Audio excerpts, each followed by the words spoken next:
If you're looking for an how self-employment taxes work and how you can avoid this tax altogether. When most people file their taxes, they are only concerned about one thing: how much money they will owe, or how much money they're getting back as a tax refund. But what they are not typically thinking about are the different types of taxes they are paying and if there is anything they can do to reduce or not pay that specific tax at all. Do I pay my taxes? No. And one of the most significant taxes that most people can reduce is their self employment tax. But unfortunately, most people fail to reduce this tax.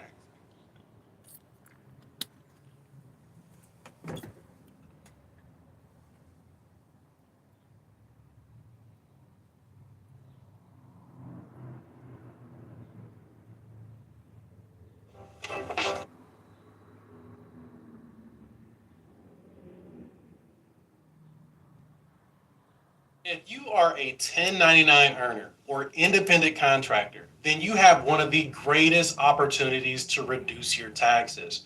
We already know that the tax law heavily favors business owners. And the good news is that when you earn 1099 income, the IRS considers you to be self employed. This key characteristic opens the doors for you to take advantage of over 100 tax deductions and strategies that you can use to pay less taxes. As a licensed CPA, I have helped independent contractors reduce their tax. Got uninvested cash? It can make you money. Sign up now for just $5 a month.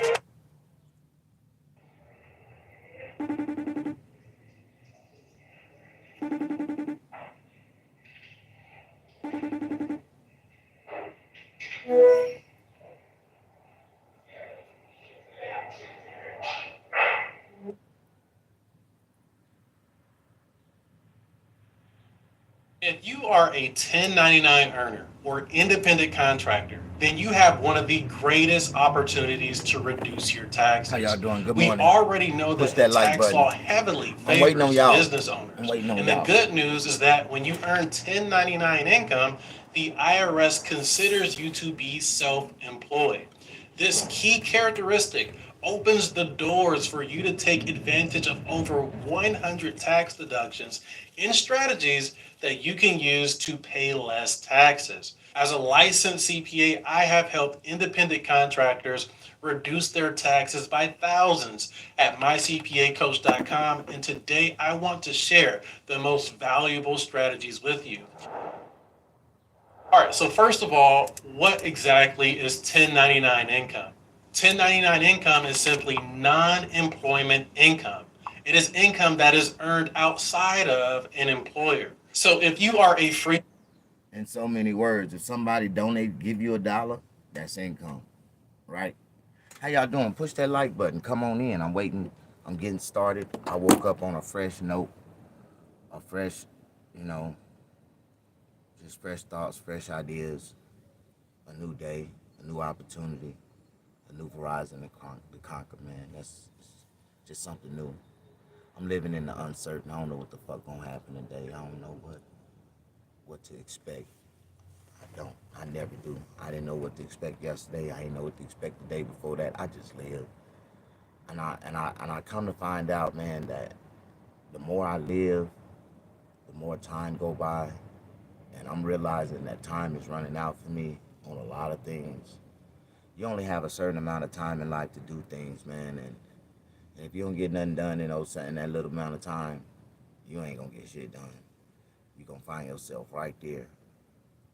But I've been contemplating the thought of being forced to go back to living homeless again. Like, as a black man, a lot of people don't think like this, but I think I really pray for the best, but I expect the worst, and I done already I know life to think of life to expect the worst. How you doing? Push the like button. Good morning, Miss D-Lo. I'm talking about life, man, and I'm just talking about mine. I ain't talking about nobody else's. I'm just talking about what I go through as a black man every day, the struggle, or what it takes for me to try to move forward, to try to be successful, to try to do something, to try to have something, to try to make a couple dollars, to try to live, to try to dream, to try to want a desire to have things like. But the more I try to dream or try to think positive, to live a positive life, the more kind of just all these distractions and all these different potholes in the road, they put them there for me to fall into, so I can never get ahead and live like everybody else in peace, harmony, everything good, everything straight. They want a black man to stress himself to death. When you can't get nothing, can't have nothing, can't figure it out, nothing, you just literally just stress yourself to death. Like, and as long as you ain't making no noise, ain't nobody paying attention to you, you just gonna die in society like the rest of these niggas. How you doing? Push that like button. Don't nobody know who I am because I ain't famous yet. Well, I'm famous, but I ain't that famous. I'm on the celebrity list, but I'm way down there by the S's. I'm way down there by the S's. S's, T's, UP, XYZs. I'm way down at the bottom of the list. But how y'all doing? Push that like button. What's wrong, boss? Nah, it's a lot of things wrong. Life in general. Like, I'm tired of being stagnated, stand in the same position in life and can't do nothing. Can't move forward. Can't hit, you know what I'm saying? Can't move forward. Constantly moving backwards. I'm really stuck in one spot. I can't. My face is pressed up against a glass wall and there's nothing else I can do but just keep walking. I'm just walking into the glass. That's all I can do is just keep walking into the glass. And don't nobody understand what I'm talking about. That means you ain't really trying to live. That means you don't understand that every day in life, to live in America, it costs money to live. Yesterday, and I didn't even go nowhere. I didn't even leave nowhere. You know how much money I spent just yesterday alone? Just to live. Just to live. And I'm going to tell you what I done.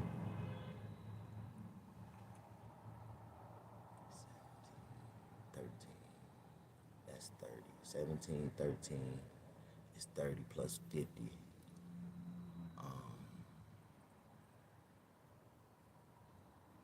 Plus 50. Plus 20. Plus another 10. And I had to get some gas. 18. Okay, just yesterday alone. All right. I spent $17 on breakfast. That was just to eat. $17. Then my mom's called me and she told me she was broke this first of the month. She done paid all her bills. She ain't had no change. So I sent her $50. All right, so that was 17 and 50. That's 67. Then I turned around. I spent another $12, $13 for lunch. $13 for lunch. I got a burger and some fries. Okay. So I spent 67. That 3 is 70. Plus that 10 is 80. Okay, that's $80. Then I bought a pack of Newports. That was $20. So that's $100. Then I bought 6 Swishes. That was $10. So that's $110. Then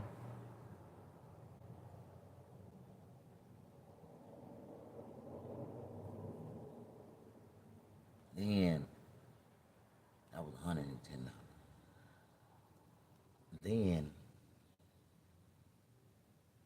what did I do? After I bought those Swishes, I smoked, I chilled, I relaxed.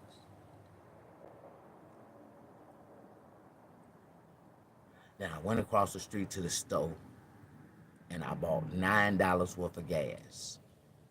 Okay, that's $119. Then right around 10:30, I went to the Mexican restaurant and I bought me some steak fries. I paid $15 for those.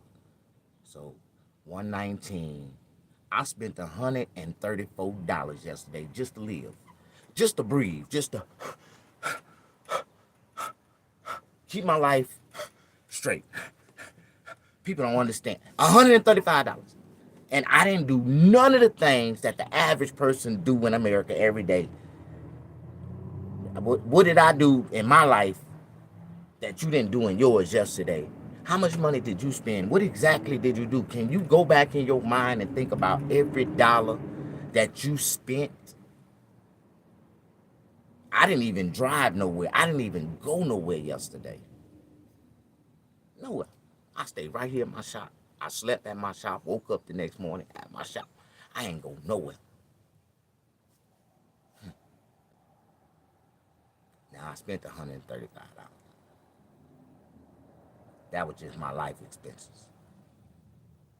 Glad I already had me some weed, because if I had to buy me some weed, it'd been a little bit more than that. But okay.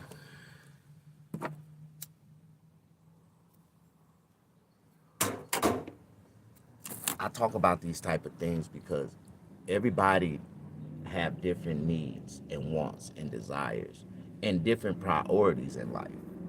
Like, my priorities is a lot different than yours. Like, I have purchasing marijuana every month as one of my top priorities. But I buy enough for me to last all month. And if I don't buy enough for me to last all month, if I start chasing like Jason and $20 here, $10, man, I spend $3,000, $4,000, $5,000 a month buying weed.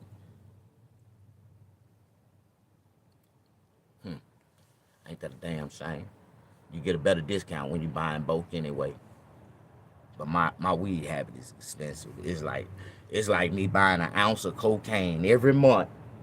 For real. It's like me buying an ounce of cocaine every month and putting it in a corner, and I just stay in that corner and I smoke my cocaine and stay to myself, right? It is. Because I buy a quarter pound every month. A quarter pound. And that quarter pound costs me in between 1,100 to like 1,350, depending on how good, because I don't never get the same thing. I'm gonna get an ounce of this, maybe a half ounce of this, a half ounce of this, an ounce of this. Give me a quarter ounce of this, a quarter ounce of that. Give me a half ounce of that. I'm gonna mix it all up together because I go to this big old. It's a medical dispensary, medical marijuana. This is from my doctor. See, I got a doctor. See, I gotta show y'all. See, y'all niggas think I be talking when I be talking, but see. As y'all can see, I'm a patient. I'm a certified patient. I got my medical. This is my medical certifications. This is all the laws. This is the paperwork I give to the police. Listen, man, I pay my fees, my taxes. I am a patient. My doctor subscribed me my medical marijuana. And I can take it in any form that they make it, but I just like the flower. I just like the flower.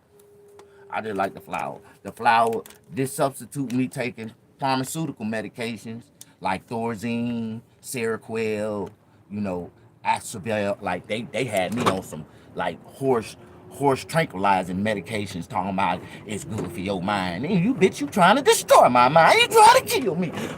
But anyways, people don't like me because I speak the truth and reality in life and the things that black people go through. And this is my truth.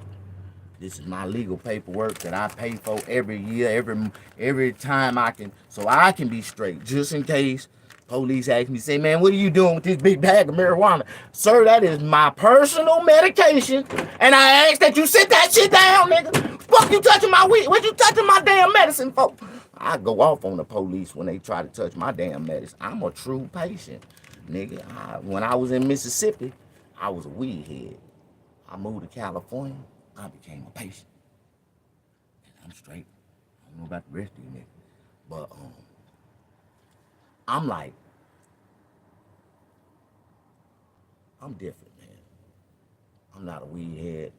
I am a medical marijuana consumer, connoisseur.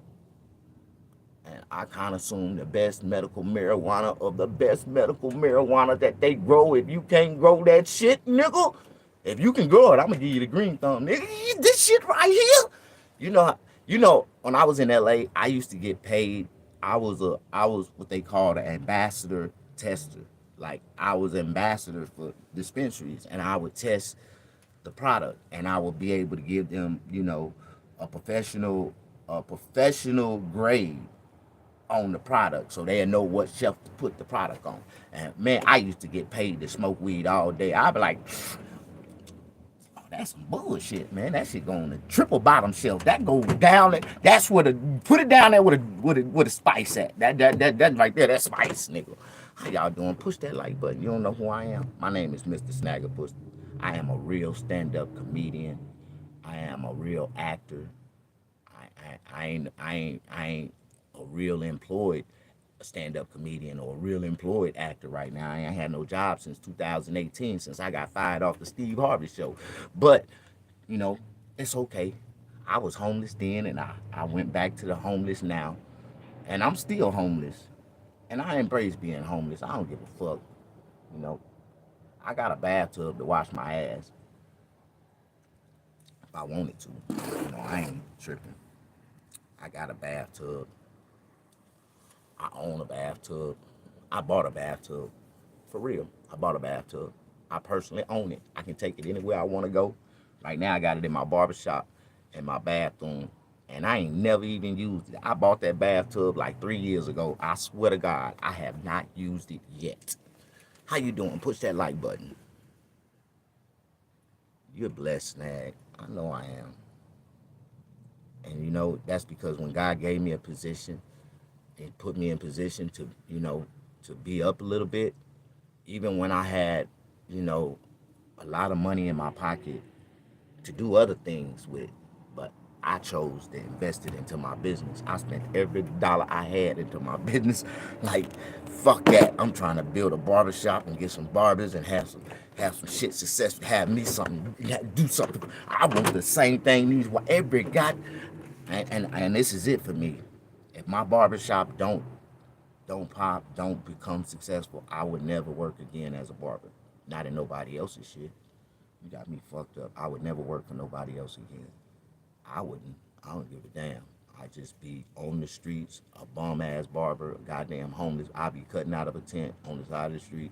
I'd be damn. I would never work for nobody else. I would never. The way they got it set up now, if you go into anybody else's barbershop, you're gonna be an employee. And I would never be nobody's employee. I never have, and I never will. I never work for nobody, and I never will.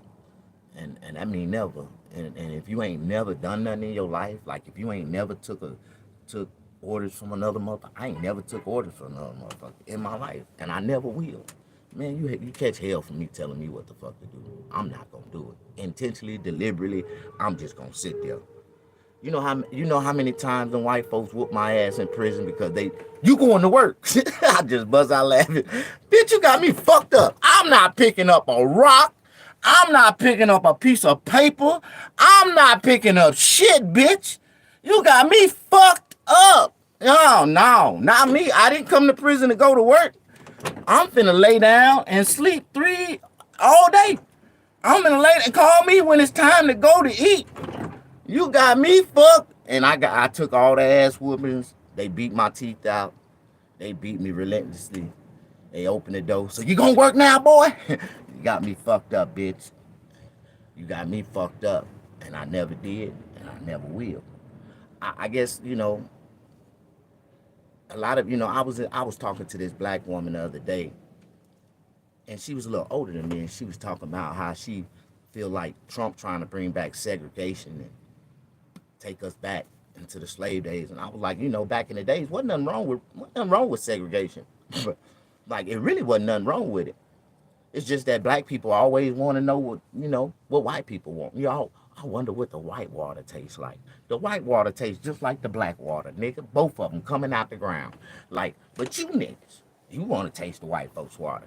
You want the white folks never wanted to come over there and taste yours. They like, man, fuck that black water. We know white water tastes better. Like, But wow, what if we looked at our water well like it was gold?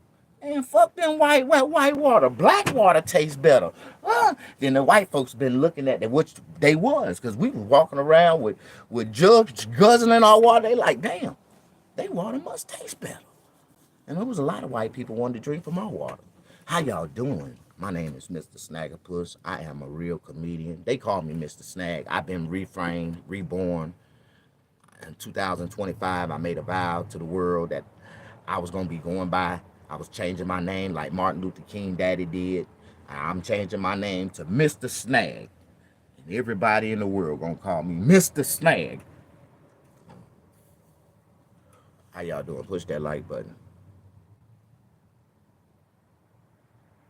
Did you win domino? You damn right I did. Man, that nigga tried to cheat and some more shit. Switch the goddamn spinners. No, nigga, I laid them spinners. Nigga, you got me fucked up.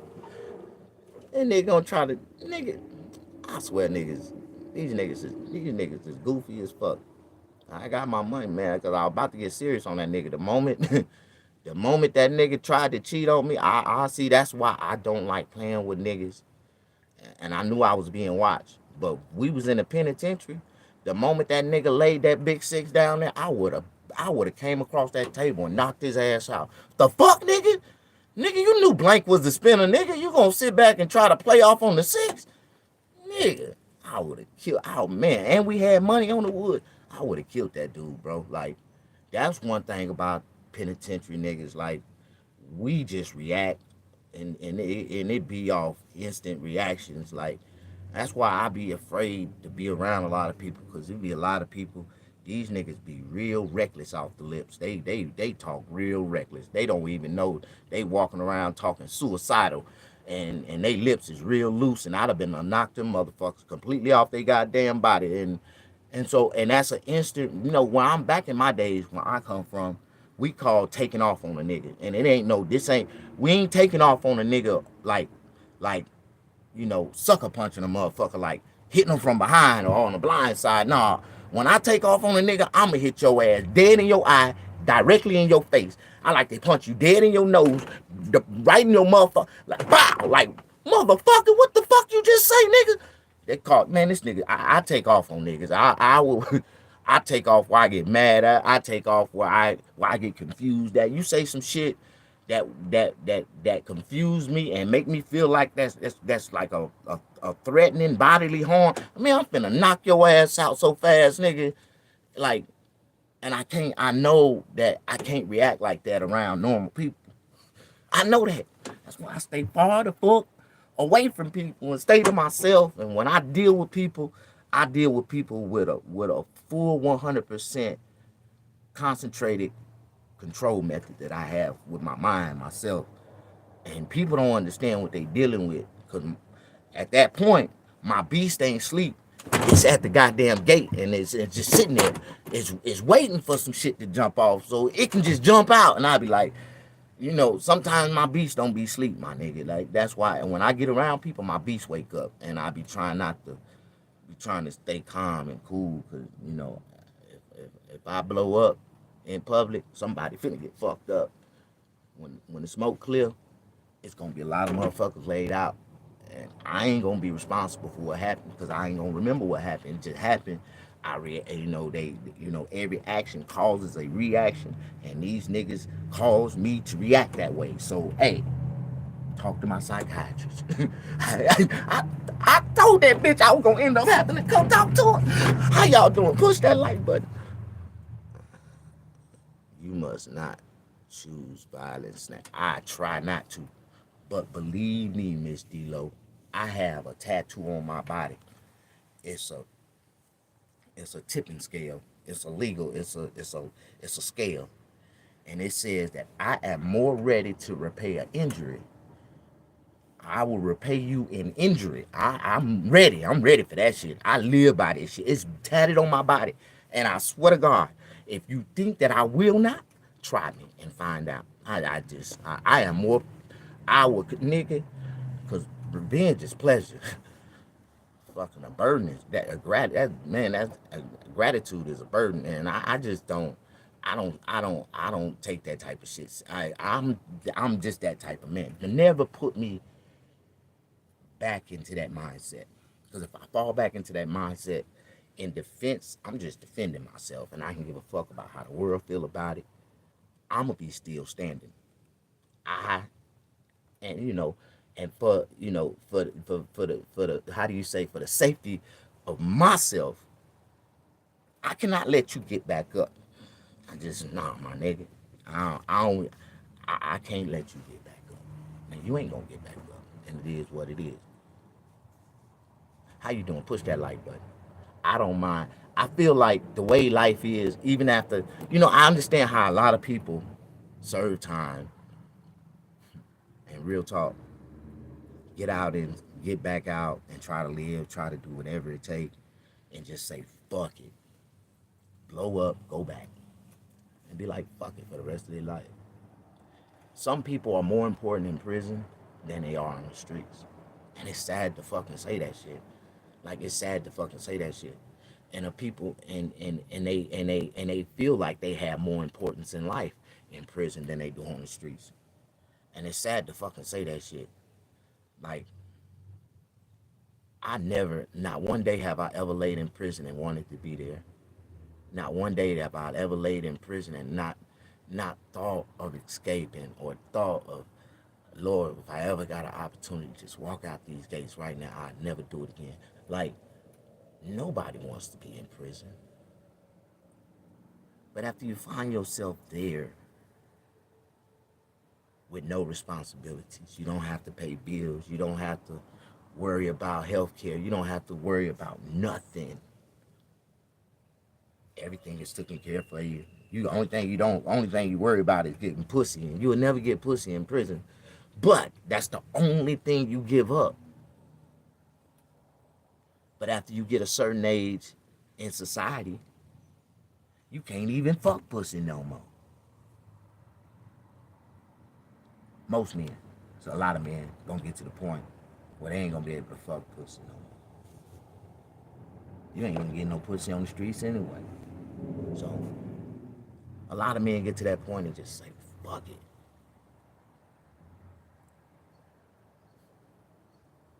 But you don't know what incarceration feel like, my nigga, until you've been locked up in chains and you've been placed on a bus. And on that ride, on that bus, you was looking out that window and you seen society steady moving around you, but you was locked up. You ain't going nowhere. Everybody got cars, everybody's rolling, people eating ice cream, people eating chicken, people eating hamburgers, people eating anything they want to eat when they heart and their mind desire. That's life, man, living.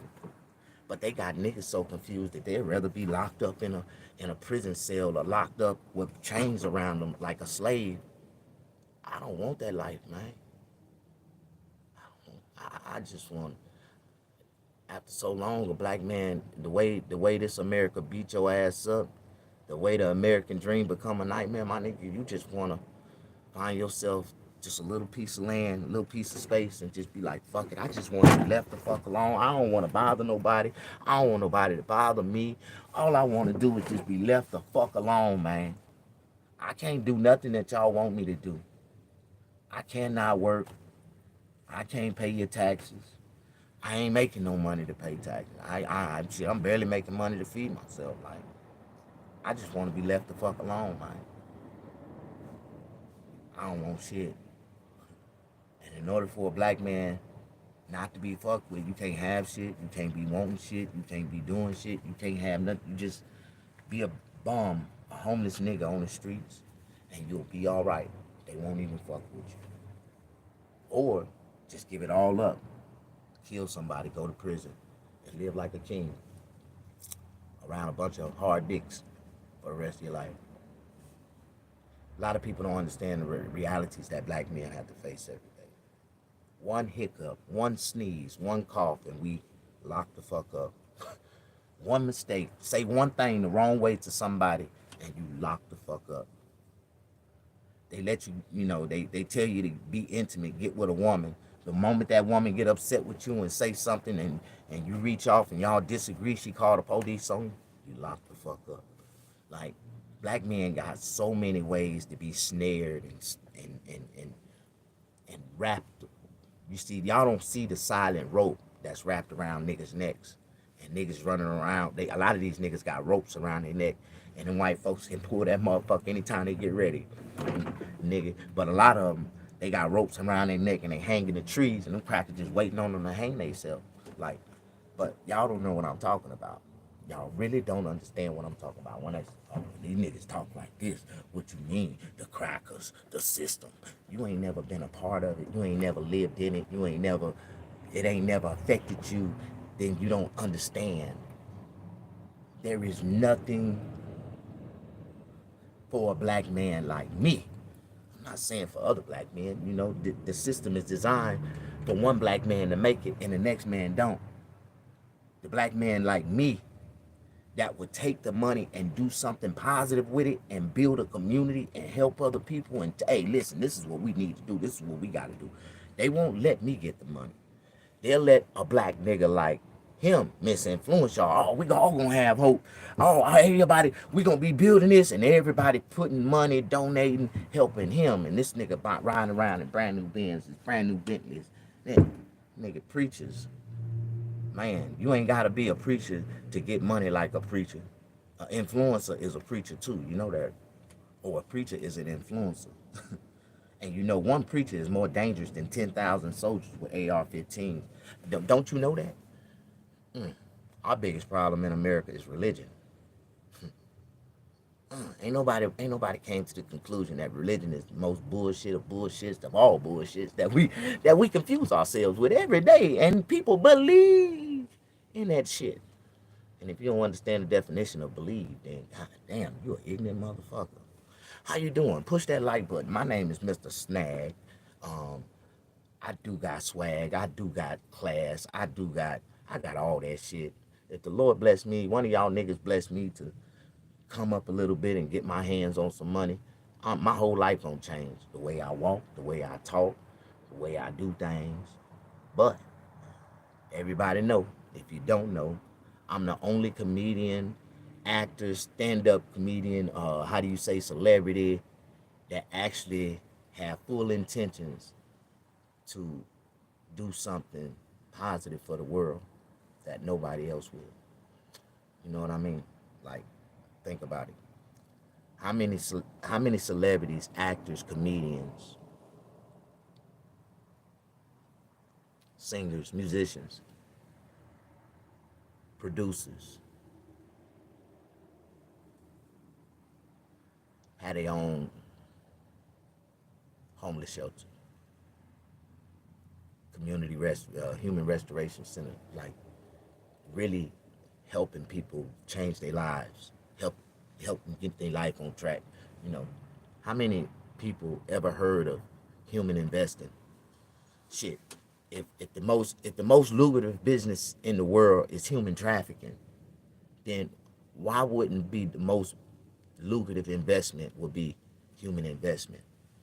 Like, I believe that we can invest into human beings and make more money than anybody in the world. I'm gonna be the richest man in the world one day,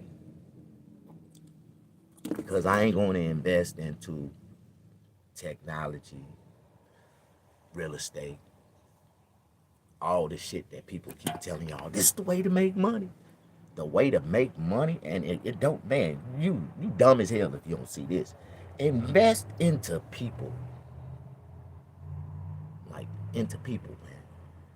All these individuals walking around here lost as fuck, don't have no direction, no course of life, no nothing.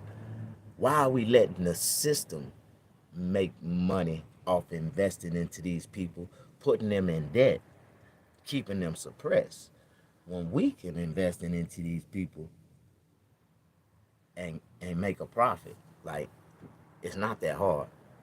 Do you see the profit in a person, in a man, in a human? I see a lot of profit in a youth. But y'all don't see how to make it. Y'all don't see it. See, instead of doing programs for non-profit, why don't we do programs for profit? Huh? If a person paid for it, they'd take it more serious. You know what I mean? Like, If you give it to them for free, man, they'll. I realized this shit a long time ago. So if you offer a person a chance to rebuild their life, buy a house, save money, have money in their bank account. My program, I got a program that's designed for everybody that completed at the end. They'll have a home, at least $25,000 in a savings account, another $10,000, $15,000 in a checking account with their own personal business, with their own independent business, thriving, surviving on their own. Human restoration, rebuilding human lives, like taking people to the next level. Y'all know nothing. I don't want to get back into. If I get talking about my homeless shelter, my program that I want to do and give back, I wish I had some money. I'd buy a military base and turn it into a black community and let all the homeless black people and move in it.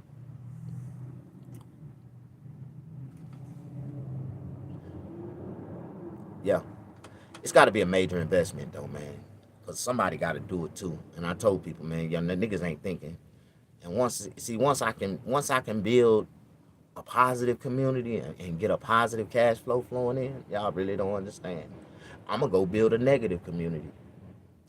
You know, there's another market in America, a big lucrative market in America that niggas can profit off of. But niggas ain't nobody, not even white folks came up with the brilliant idea yet. Like, and it's crazy. Like, you know, white folks integrate crazy ass white folks that done did crazy ass crimes back into our society. A lot of black people don't get them chances to get out, but white people do. And it is a lot of people, white people, that done did horrific crimes. And they are in our society right now. There's a lot of black people that did some horrific crime. They in our society right now. You know? I'm one of them. I done did some horrific shit. It take one to know one, right? How you doing? Push that like button. But there's a one group of Pacific people, and this group is starting to grow rapidly. It's starting to grow rapidly, bro. Like, and if you really understand, there's a group of people that is pretty much condemned in America. They condemned. They are condemned. And no matter where they go, what they do, they would be condemned for life. Do anybody know that group, what I'm talking about? You said, man, you be having great ideas. Thank you. I believe one of the best investments. But in order to be able to invest into this shit, you got to make it make sense, right? I have just an idea. I don't have money to put behind it, but I have an idea. You know what I mean? How to start a positive community. When I say a positive community, because I don't want to put a color on my community, because I love everybody. I love white people. I love Mexicans. I love some Mexicans. I love some white people. I got some love for some white people. I got some cool white friends. Period. And over in life, you cannot judge a group of people for the mistakes that a couple of those group of people done. Like, I don't judge everybody to be the same. I don't say that all white people are demons, all white people are devils. I don't say that shit. But there are a lot of them. There's a lot of white devils. I done met them. I done actually had to beat a couple of them ass. Like, I know this for a fact. Like, you know, it's a whole bunch. It's always some bad apples in a bunch. It's always. But it never failed. You know what I mean? They out in our society right now. Trump mega all day. Mega man. Mega man. Mega man. Mega man. Oh man. Oh man. I'm getting old. My butt just popped. When I stood up, my butt popped.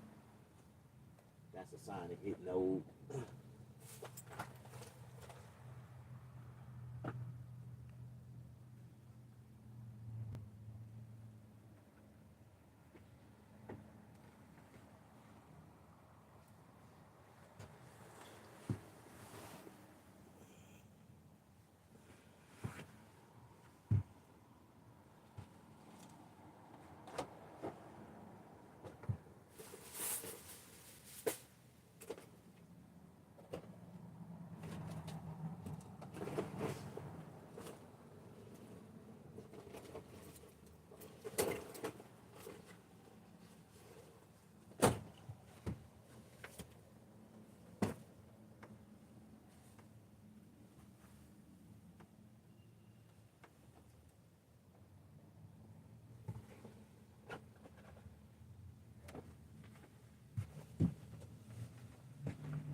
Oh my God.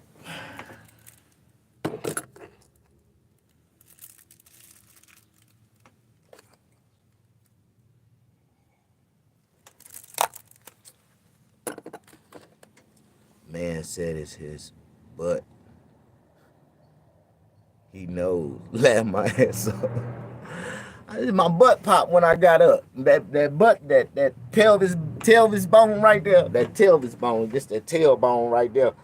Right there, pop. It popped. As soon as I stood up. Ooh, felt good in the motherfucker too. You know, right now, as we live, we learn, right? I want y'all to learn something while y'all with me. Because I am in the middle. I'm in the process of trying to figure some shit out. I really need some help right now. Can y'all help me? Shit.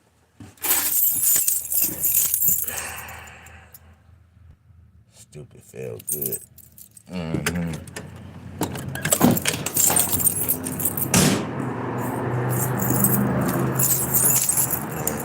Man, I knew it. Damn. Oh, damn.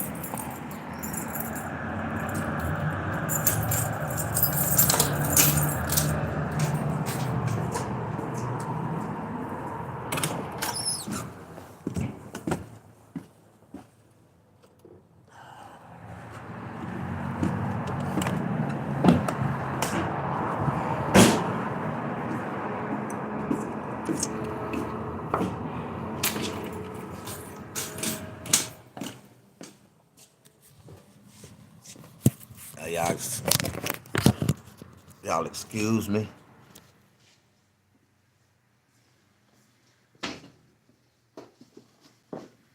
My man had said something to me a while ago that made me think. I be having a lot of people disliking me for no reason.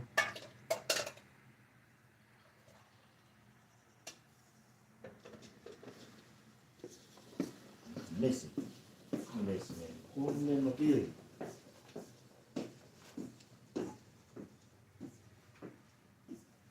I'm missing some important memorabilia right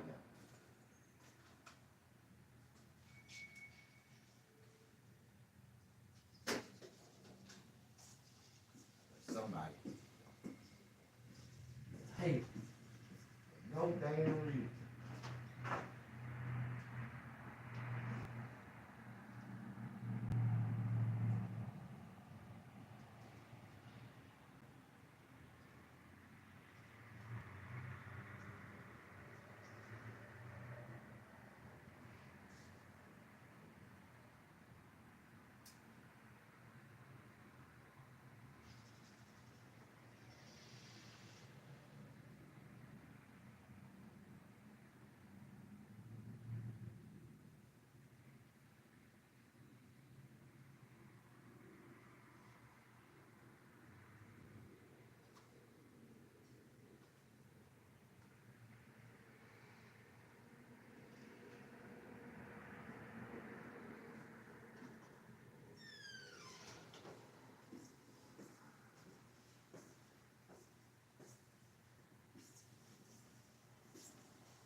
Moo!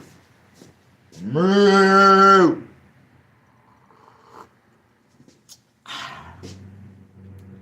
Moo!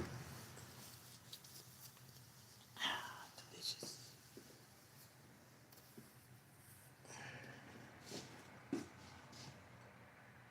y'all doing? Push that like button. Come on in.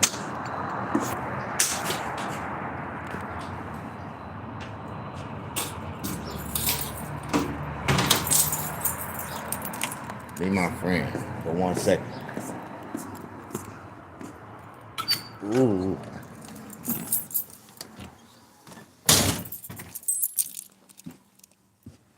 I'll wash my truck.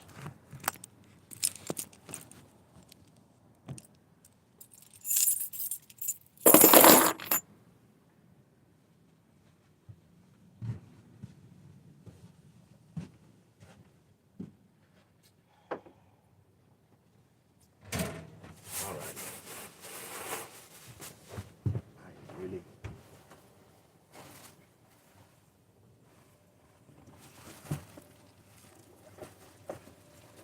Set right here.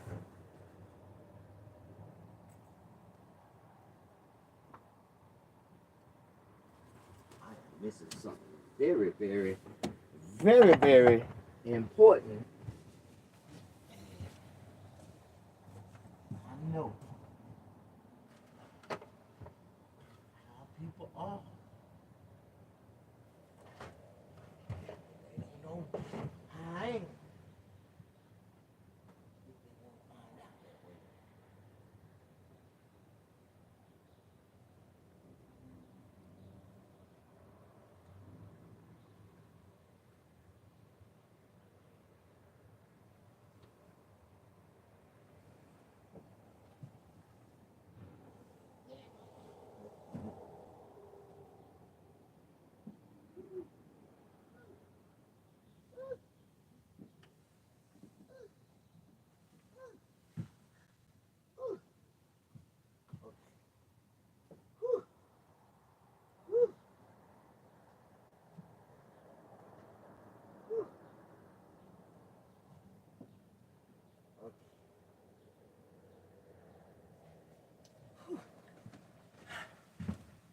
Oh my God.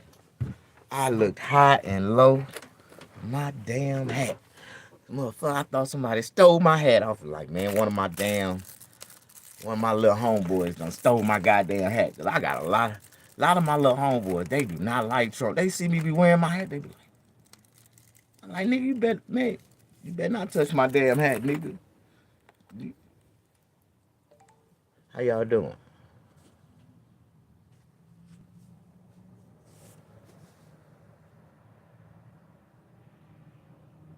Miss G though. What you in there doing? I was looking for my hat. That's what I was looking for the whole while. Oh man, I'm like, what the fuck my hat at? This nigga said MAGA. I was like, where my goddamn hat at? This nigga don't know who I am. Look for my hat. I went high and low. You see my feet going to air? I'm like, goddamn, where my hat at? I'm looking for that motherfucker. I dove all the way on the other side of the bed. I found that motherfucker. I'm like, I know ain't nobody stole my, because I usually keep it right here. I keep it right there. It's got a place in my RV. I just let it sit there. And it wasn't there. Like, where the fuck my hat at? I put the seatbelt across that motherfucker. Me and my hat be riding together. How you doing?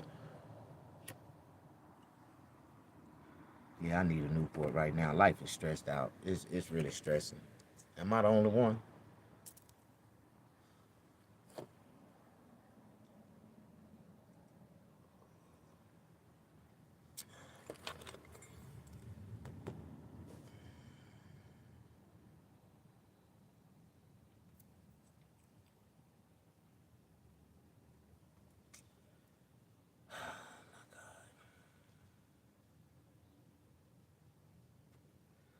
Man, I need y'all to pray for me.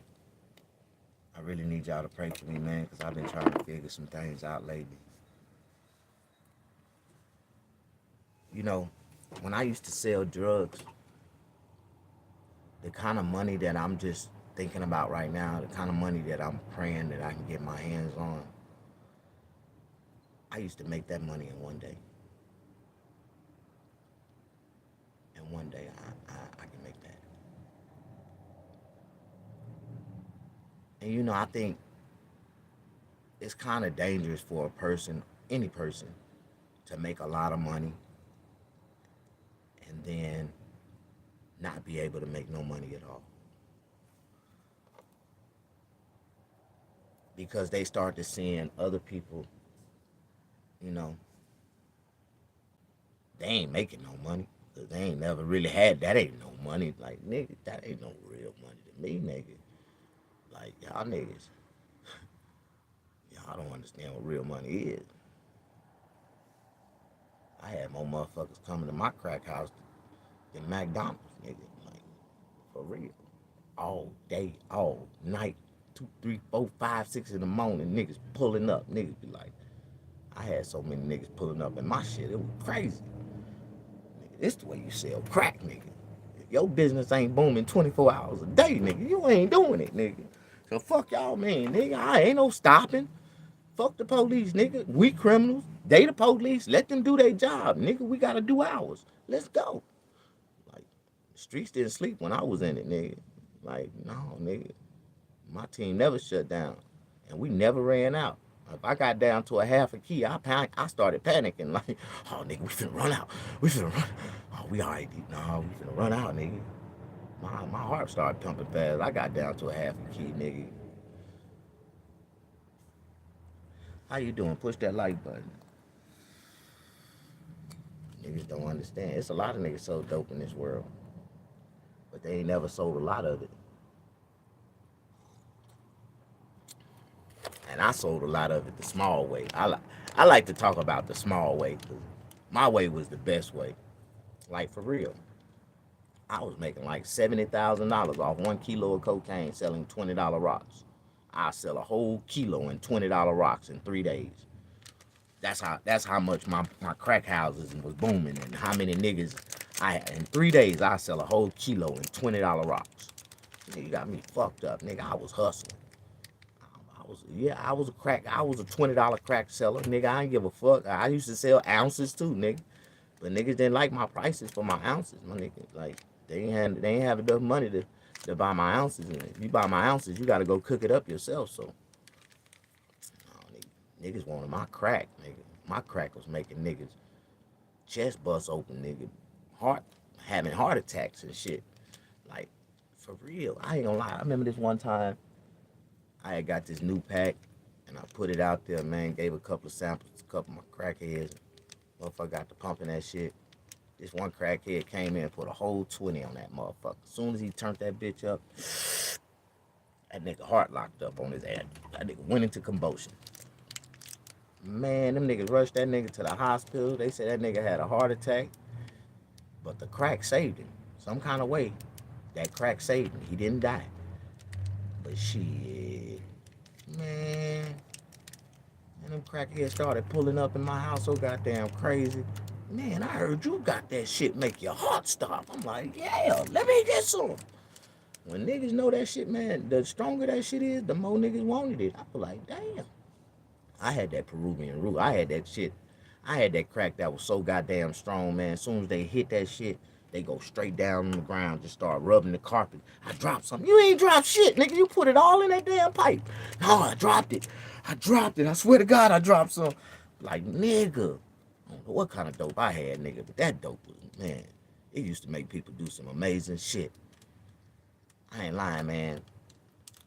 I used to give, you know, younger women, they would smoke it. And it just did something to a woman. I remember I had this one girl named Mama Good Draws. Her name was Dorothy. Her nickname was Mama Good Draws.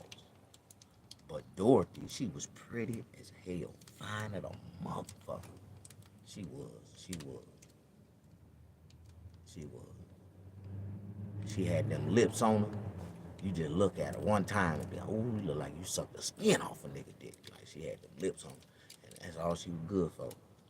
Man, that girl sucked so many dicks in her lifetime, it was a damn shame. Now that crack, boy, if crack didn't have no great benefits, it benefited a couple factors in the black community. It dropped the price of pussy. Oh yeah, man, crack dropped the price of pussy majorly, dramatic, down to $20. My shit, really, at 3, 4 o'clock in the morning, it went down to $5. Nigga, I seen a motherfucker get their dick sucked for a nickel one time. I was like, damn, this bitch sucked that nigga dick for a nickel.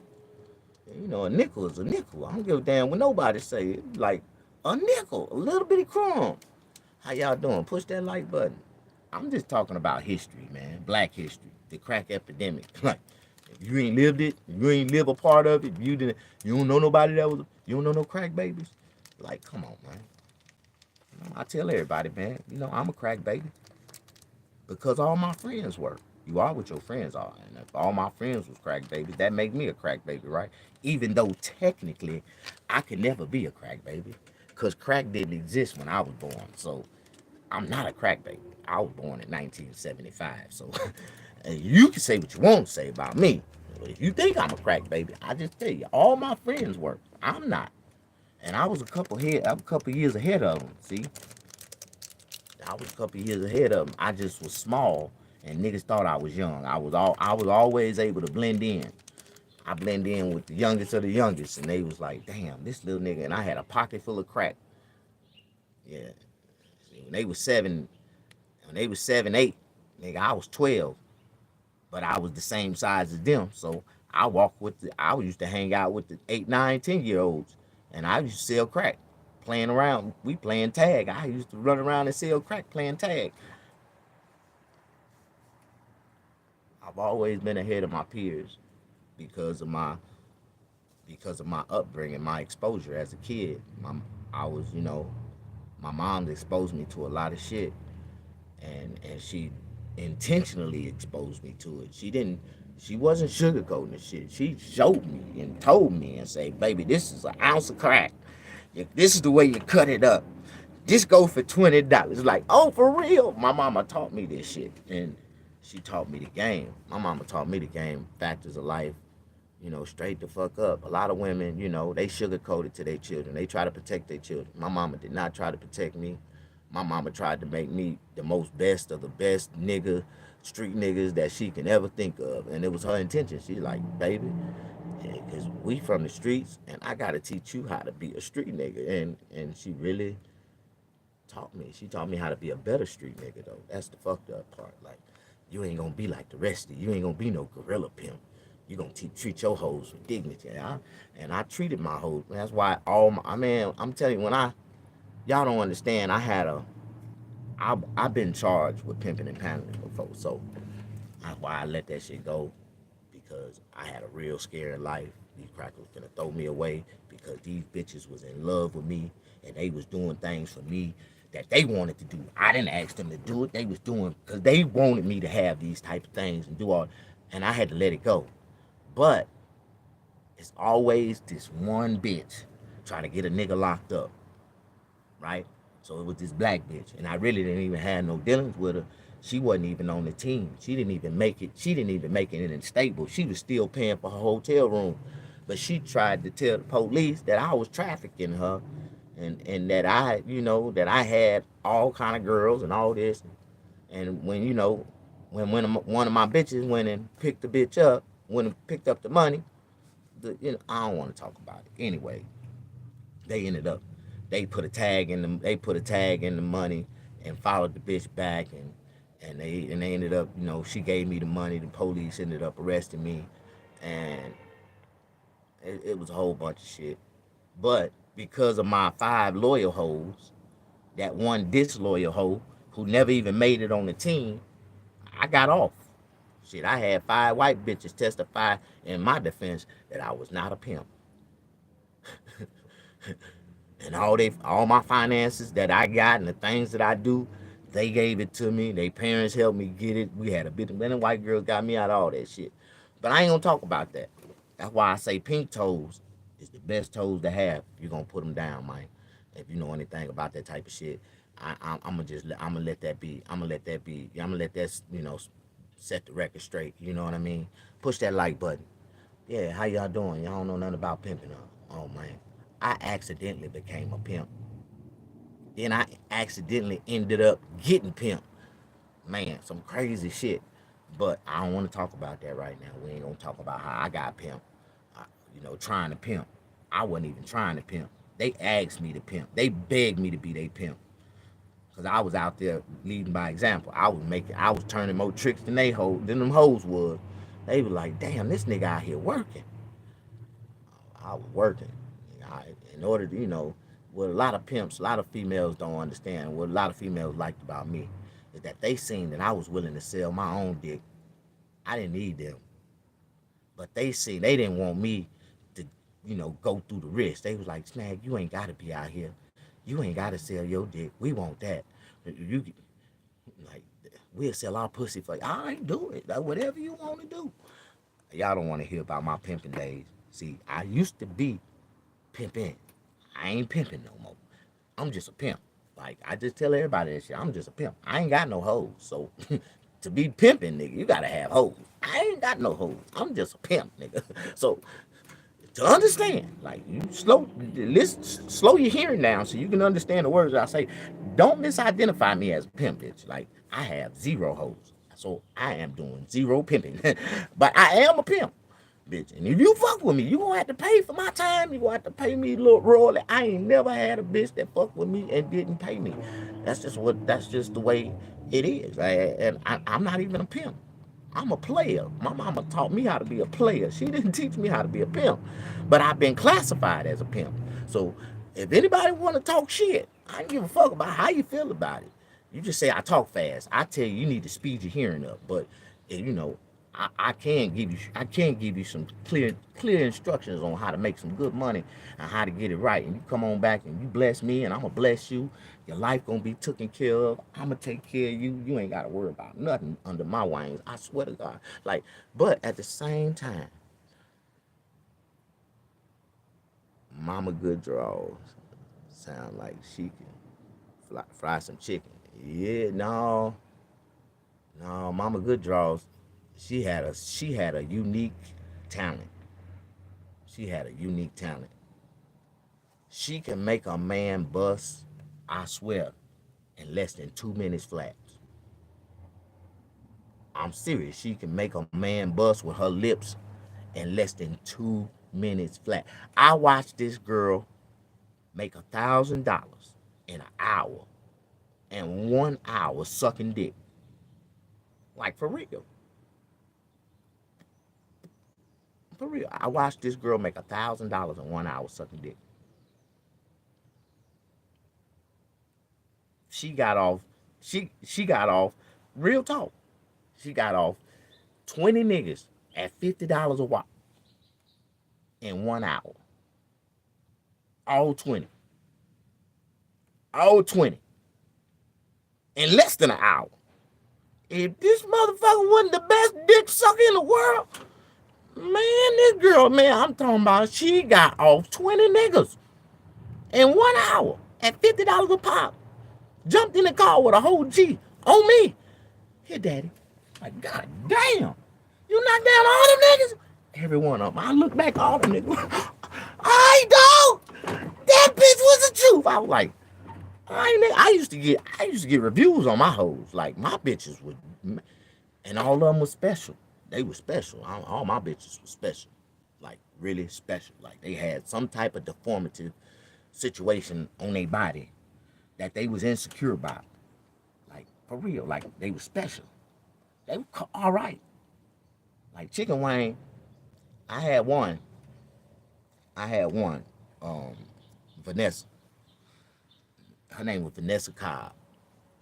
And the reason why they call her Vanessa Cobb is because she was born with a nub arm. She had a nub arm like a cob. It looked like a piece of corn on the cob, like a piece of cob arm. She didn't have no hand. It was just a nub. And it looked like, and so it looked like a cob, right? And one of her legs was 6 inches shorter than her other leg.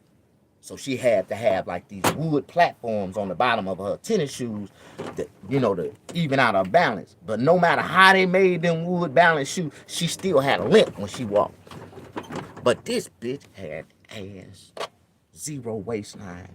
She was shaped like a Coke bottle. That bitch, she couldn't hold that right knee. She couldn't hold it straight out. But she had a way where she would prop that motherfucker, and you see them thick ass thighs. She had this big ass tattoo going across her thighs. She was so pretty, and she used to always keep her hand in her pocket. Her poses, all her poses was to the left, just like this. You see that thigh, you see that pretty, and she had the smiles. That bitch was bad. Bad. If she turned to the right, you seen that little nub and that little short leg with the damn wood platform. Like, what the fuck? But on this side, she had a perfect body. Vanessa was my, that was my, she was, man, that was my bitch. That was my bitch. That was my bitch. She was my everything. Vanessa, she, man, and she was not like the prettiest thing in the face. Like, she wasn't. She wasn't. She wasn't. She kind of she wasn't the prettiest thing. She was cute, kind of. She was cute, and she wore glasses. But I told her she looked better without her glasses, and she threw them motherfuckers away. And that bitch was popping in the shit. She didn't give a fuck. For me, she will rock it. She was like, how do I look that? I be like, baby. One of her eyes was kind of cross-eyed. That bitch was fine as hell. I'm talking about fine as hell. Don't. I'm just telling you, all my girls were special. Special. But they didn't look special when they was dressed up hot on the blade. Man, my bitches was getting it. Vanessa would jump out and catch a trick. I swear. It would be bitches already on the blade. I'm talking, them bitches been out there for 2-3 hours. Bitches ain't made shit. Vanessa pop out. Bam! 15 minutes later, she gone. Boom. Come pick me up, daddy. The fuck? I dropped some bitches off 2 hours ago. These bitches ain't called me yet. They ain't. Man, them hoes were still out there. I'm like, damn. Vanessa, man, that bitch. If you really want to keep a pimp attention, keep working and breaking bread and come back fast as you can. Yeah, that's like, oh my God, y'all don't want to know. I am not gonna go into my pimping days, my pimping stories, talking about my girls, you know, talk about Vanessa was my baby though. Vanessa. Then I had Tangy. That was my bottom bitch. That bitch right there. That bitch, Tangy was a motherfucker. She just had a problem. She had a habit robbing niggas. She get an opportunity to take a nigga shit. She taking drawers, socks, wallet, and all. She don't give a fuck. And she'll leave her clothes and everything right there. I done picked up Tangy butt naked 5 or 6 times on the side of the damn building somewhere under a house. She be like, Daddy, come get me. I ain't got no clothes on. Like, you ain't got no clothes on? Bitch, it's snowing outside. Where your clothes? I left them with the trick. I got everything. No, I'm like, damn, bitch, I'm on my way. Like, am I the only one? I had the dream team. Man, I had the dream team with the vision, man. And I'm talking about, man. My whole man made shit happen, man. My whole made some shit happen for me, man. For real.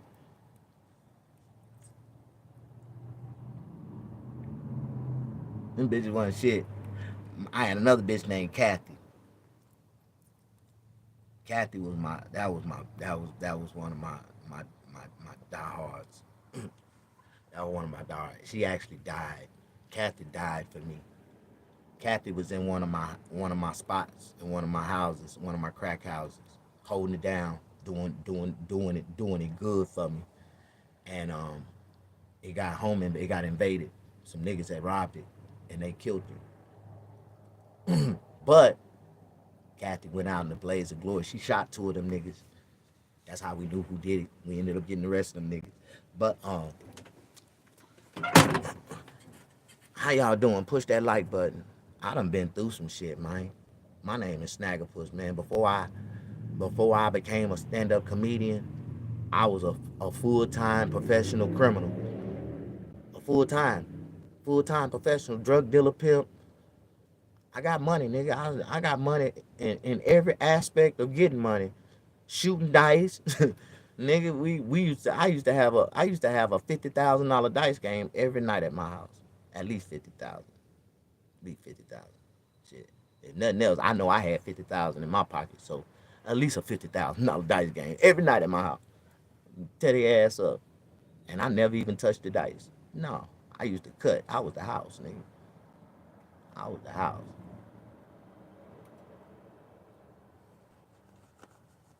I was the house.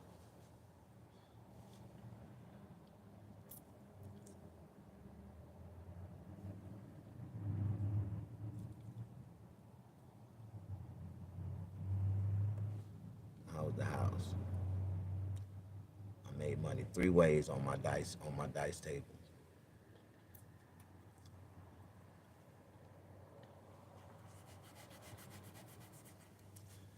And them niggas out there down south, man, I ain't gonna lie, they love shooting dice.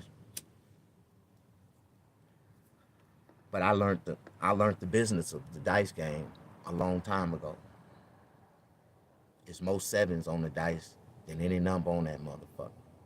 More ways to throw seven.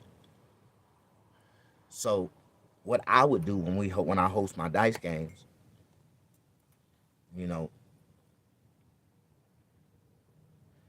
I cut, I cut, I cut 4s and 12s. The house cut 4s and 12s. The bet. So if you bet 100, the house gonna cut 100 on the off the bet. We cut the bet. We didn't cut a minimum. We cut the we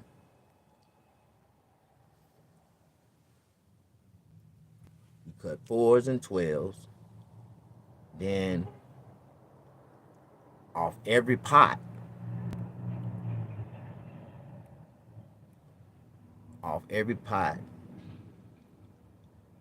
we cut the bet.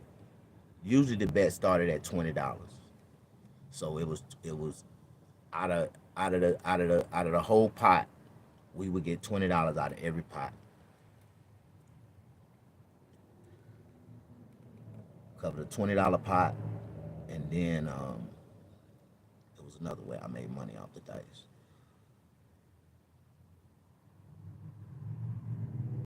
$90 change. So if you get if you crack $100, you only get $90 back. You ain't got no loose change. If you want to need some change, that was another way I made money. And it was the cut, the house cut. The house cut was off the bet was the game, and they raised the bet to $100. The house gonna cut 100 off each hand. We cut the bet. So the only way the bet is substantial is that motherfuckers gotta keep betting. So if you start off betting 100, when you come out and get your point, you gotta bet another 100. That's the only way you're gonna make a profit. Because if you run 200, the house gonna win 100 just for the bet. So you gotta run a profit. Them niggas was running 800, 900, 800,000, 1,200, 1,200 a hand. Bam, bam. Every time they shot, bet another 100, bet another 100. All right, cool, run it. I love it when it went up to 100. But that got down to the end when all the little niggas done lost everything. Niggas trying to come there with the big money, want to come there and bet $100 a hand. Whatever you want, the house cut the bet. So you know how to make it work. So then I had a skin table. We had the skin table. They was playing skins over there in the corner. I ain't played skins. I don't even know how to play skins. That's an old game that old school's been playing for years, and they love to play skins. Then they had a poker room, play the poker.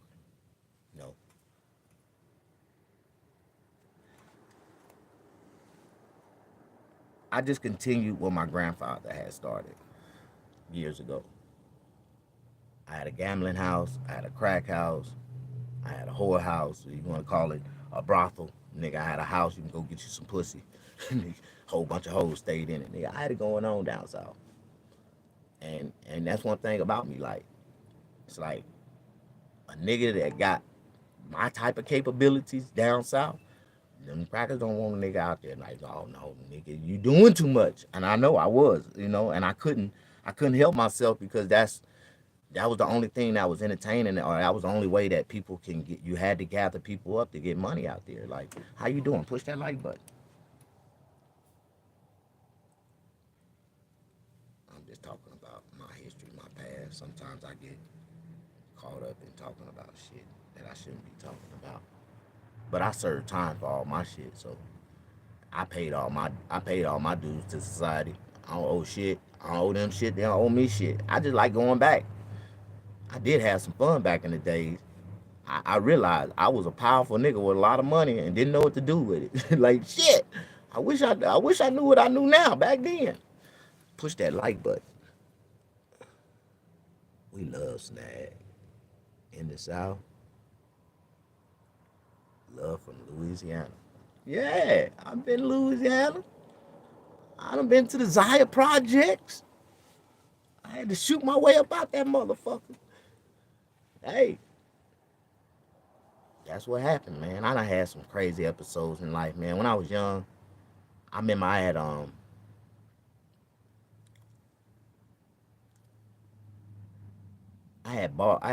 had bought this damn car from this crackhead.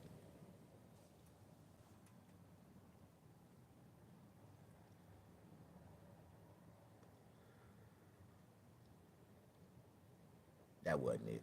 That wasn't it. I didn't buy it. I had rented it. That's what I had did. I gave a nigga $100 worth of crack to rent the motherfucker. And for $100 worth of crack, he let me keep his car for one day. That's what it was. We made an agreement. Eat his $100 worth of crack. It's 9 o'clock. I'm gonna bring the car back 9 o'clock tomorrow. All right, bet.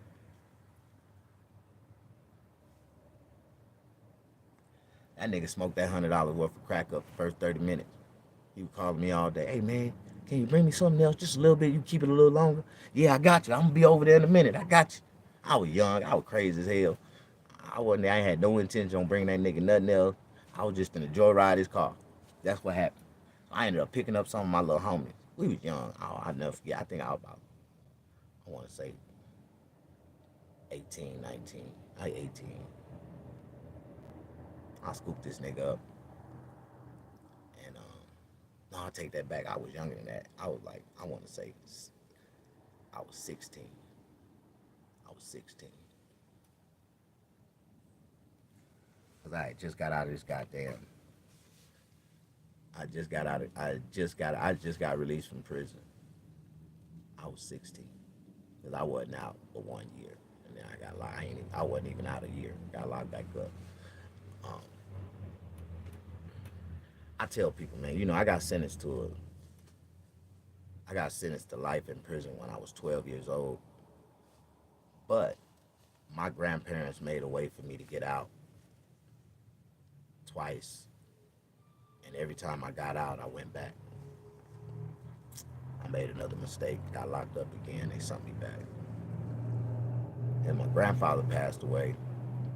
It really wasn't no help. Wasn't no more, couldn't nobody help me then.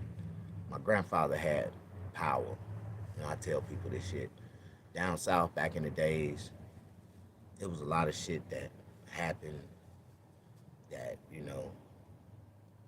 a lot of people don't understand. You can get away with murder down south if your family had the right connections. Like, if you had money and you can have a paid attorney, like, people can get away with a lot of shit. Niggas used to get away with a lot of shit back in the days. Like, it is what it is.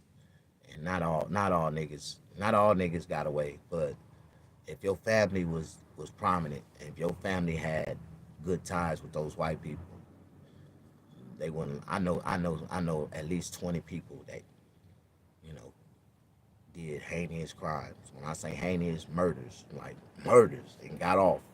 They didn't get off. They got convicted, but they didn't get a life sentence, and they ended up, serving that time and getting out. Like, they got out. And the only reason why they got out is because of who their family was and what type of attorney they had and how the system worked. You know what I mean? Back then, it wasn't about what you knew; it was about who you knew.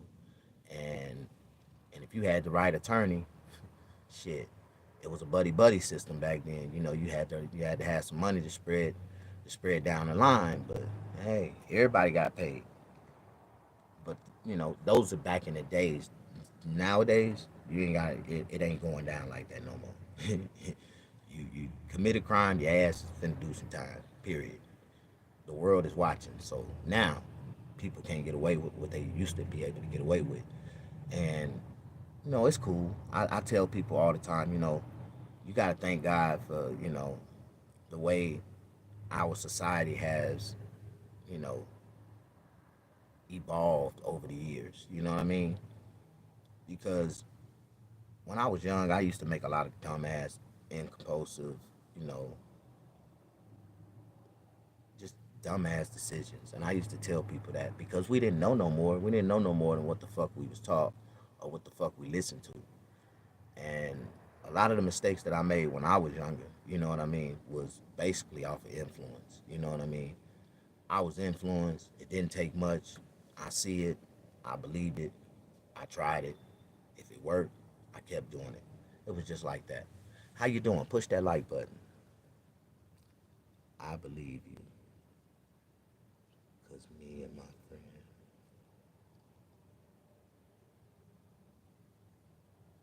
used to rent for $25 worth. Ah, man, I used to rent. Oh no, okay, let me get back into the story of me renting the crackhead car, right? So I ended up picking up a couple of my homeboys. We joyriding, we riding around. All of us got crack in our pocket. We chilling. And I never forget it. It was a Buick Park Avenue. And it was a brand new Park Avenue. It was like, I want to say like 1985, 84, 84. No, it was 85. It was the last big body. Because in 1986, they came out with small bodies. You know what I mean? Y'all remember the little small bodies? I had one of those with some gold datings on it. Yeah. What up, nigga? What's up, little bro? I'll call you right back since I know you gotta roll up too. I'm rolling up right now. All right.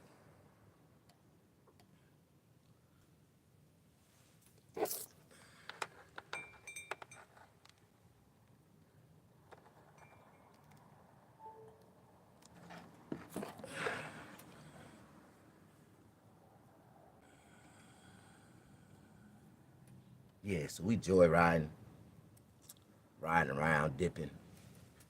That motherfucking Buick was riding good as fuck. One of my homeboys looked into the glove box, and the title was in the damn glove box. Title to the car, everything, all the paperwork. That nigga gonna holler, hey, man, all the paperwork is in this motherfucker, bruh. Everything, the title, the registration, everything. I'm like, yeah. He like, yeah, bruh. You know, we can sell this motherfucker. Like, what? He like, yeah, we can sell this motherfucker, bro. We can get, man, we can go to New Orleans right now, nigga. We can sell this bitch for like 25 bands. Like, what, nigga? We was on the freeway. I was like, nigga, let's go, nigga. So my nigga was like, yeah, nigga, I know some niggas that'll buy this motherfucker, nigga. I'm from the NO, nigga, let's go. So some kind of way, nigga, we ended up on the freeway, headed to New Orleans in this nigga car, like, bam. So I forgot, like I told y'all now, and this is, I'll never forget it. It was me. I picked up my homeboy Gangsta Wayne. It was this nigga named B Mike. And my homeboy crackhead homeboy, my crack baby homeboy, crack baby Jeremiah. Crack baby Jeremiah, he was in the car with me. I'll never forget it. This shit was funny as hell too. We went all the way to New Orleans. And B Mike, this the nigga that said he was from New Orleans. This nigga was like, hey man, I know some niggas, they from the Zion Projects. They dope dealers, nigga. They got it going on, nigga. And we can get some dope from the niggas too. We can sell it for some dope and some cash. I'm like, oh shit, nigga, let go. So we go to the Zion Projects. Me and B Mike get out the car. I never forget this shit. So the nigga go in the house, he like, B Mike tell the nigga, say, yeah, man, my partner got a car for sale.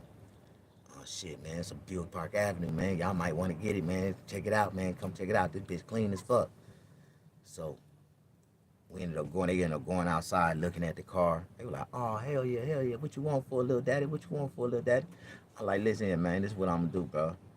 I'll sell it right now, man. It's worth 25. I'll let it go for 18. You can give me a 9-pack. You're like, oh, bro, I give you a 9-pack. That's gonna be like, that's gonna be like $8,000. So if I give you a 9, that's 8. Then I give you 10 in cash, and we'll work a deal like that. I'm like, yeah, that'll work. So the nigga gave me a 9-pack and 10,000 in cash. and they dropped us off at a hotel room. At a hotel. Never forget the shit. So get to the room. These niggas want to party, turn up. Oh nigga, we finna go to the night. We finna go to the quarters. We finna go we finna go out. Boom, boom, boom. We started drinking and shit. We turning up. And I gave each one of my homeboys 2,500 apiece. We split the lick. So I gave each one of them niggas 2,500 out the 10 bands. And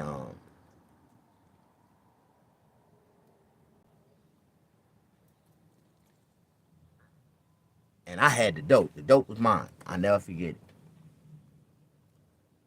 So we ended up buying our bus tickets, and the bus supposed to leave at 12 o'clock. I'll never forget. We got our bus tickets. We supposed to get back on the bus at 12 and dip. We at the hotel room. The hotel check out at 11. So our plan was check out the hotel, catch a taxi to the damn bus station, and dip out. So 10 o'clock in the morning, nigga, we laid up in the room. Motherfucker come knock to the door. My boy B might come to the door. He opened the door, nigga kicked the door. Boom! Nigga lay the fuck down. Bah! Nigga shot through the door. Nigga had an AK. Nigga came through the door, kicked in the door. Bah! Bust the shot off. Bah! Nigga lay down. Get the fuck down. Oh, y'all niggas, y'all bitch ass niggas done sold us a stolen car. I'm like, oh hell no, what the fuck? What the fuck you mean a stolen car? The crackhead had went and reported the car stolen. Like, went to the police station, said niggas never came back. We remember I was supposed to bring the car back at 9 o'clock that night. And we ended up dipping in New Orleans. So the crackhead called the police on us and said that the car was stolen. But we had already sold the car to these niggas for a 9-pack and 10,000.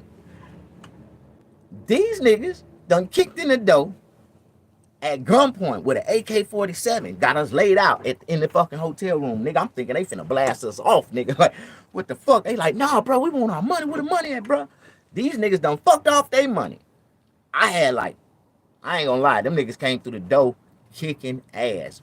Bow, whooping them niggas ass, stomping them niggas out, hitting them with the guns, all kind of shit. They never put their hands on me. Like, they never put their hands on me, because when the shit came out, listen, man, we split the money, nigga. I gave each one of these niggas 2,500. Listen, nigga.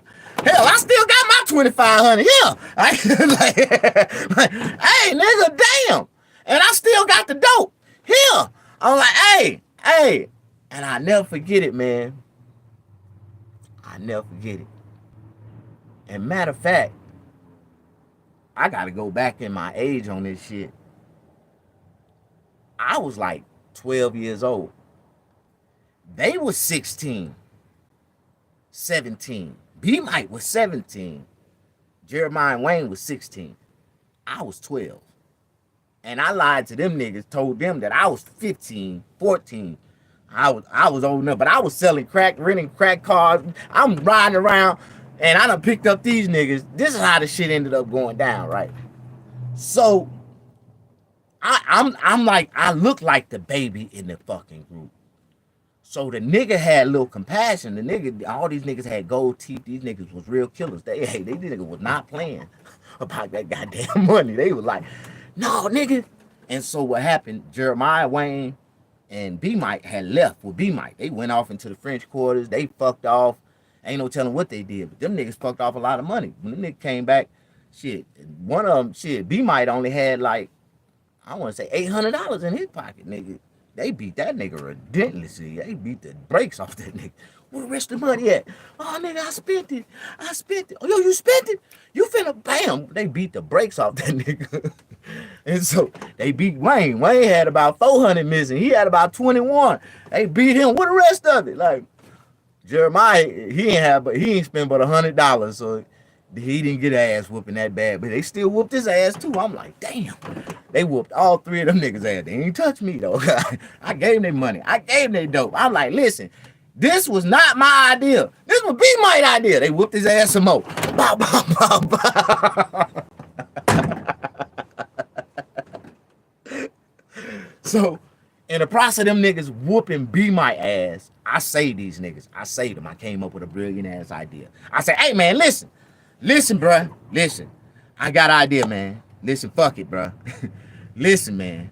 I know a way we can I can get your money back. Listen, my mama's a big time dope dealer in Mississippi. All I gotta do is just go home and get the money, man. I just tell my mama what I did. She give me the money. She pay. Them niggas at gunpoint. For real, little bro? All right, motherfuckers. Come on, motherfuckers. These niggas duct taped all these niggas. They duct taped everybody up except me. They didn't duct tape me up.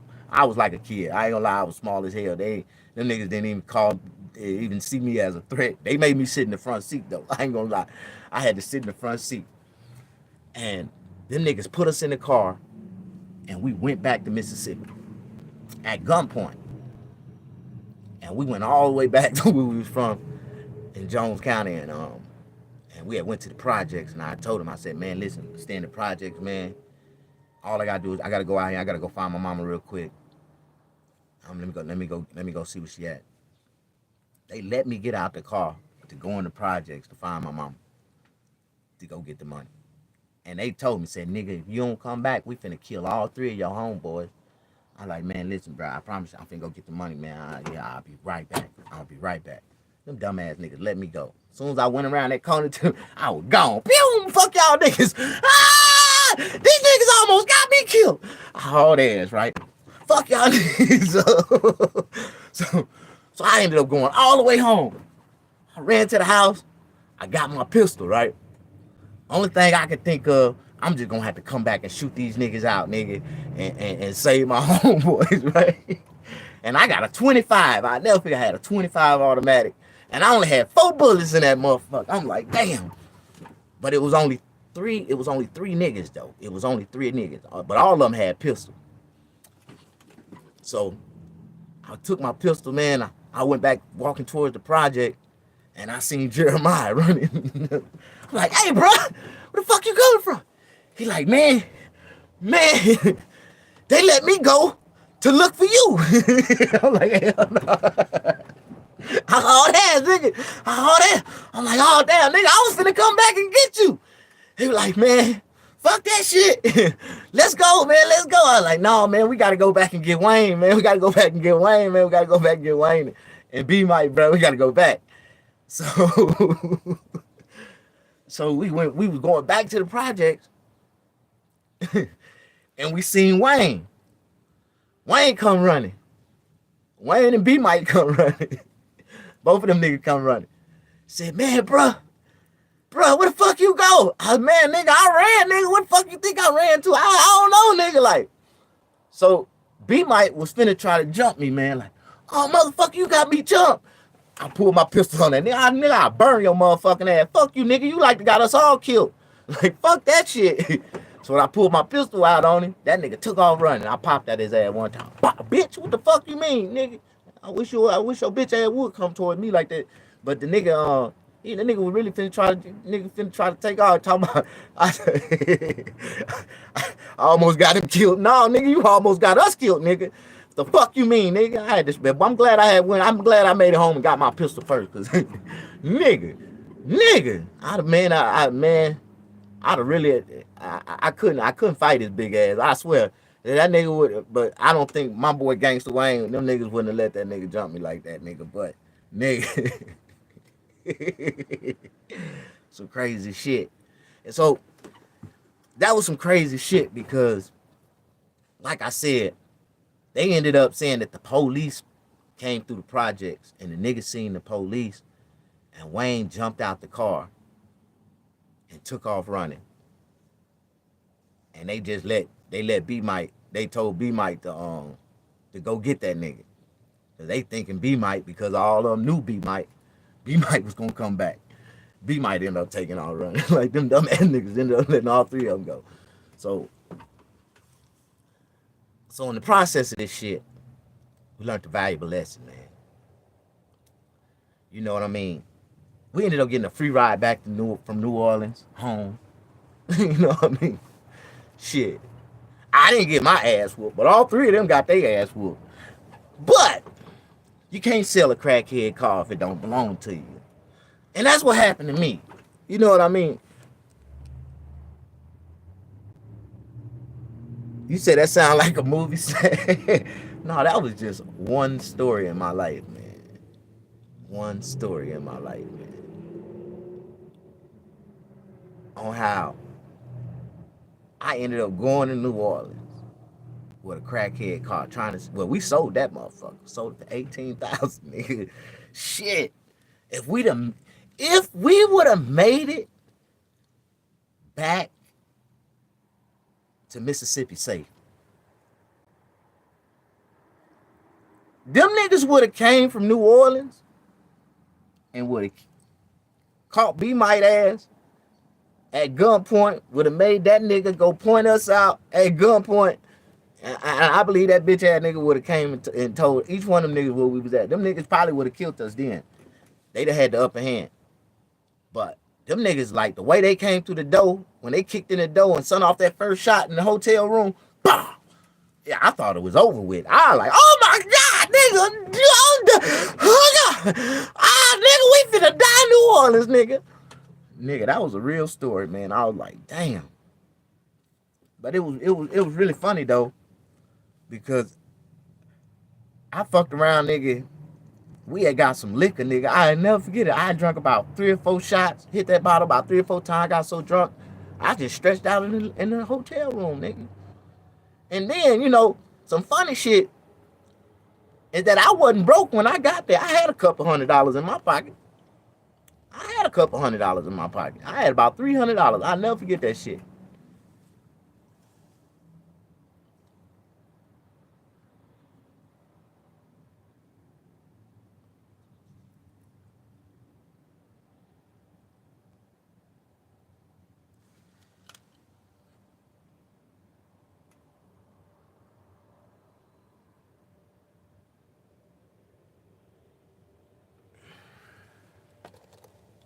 Yeah,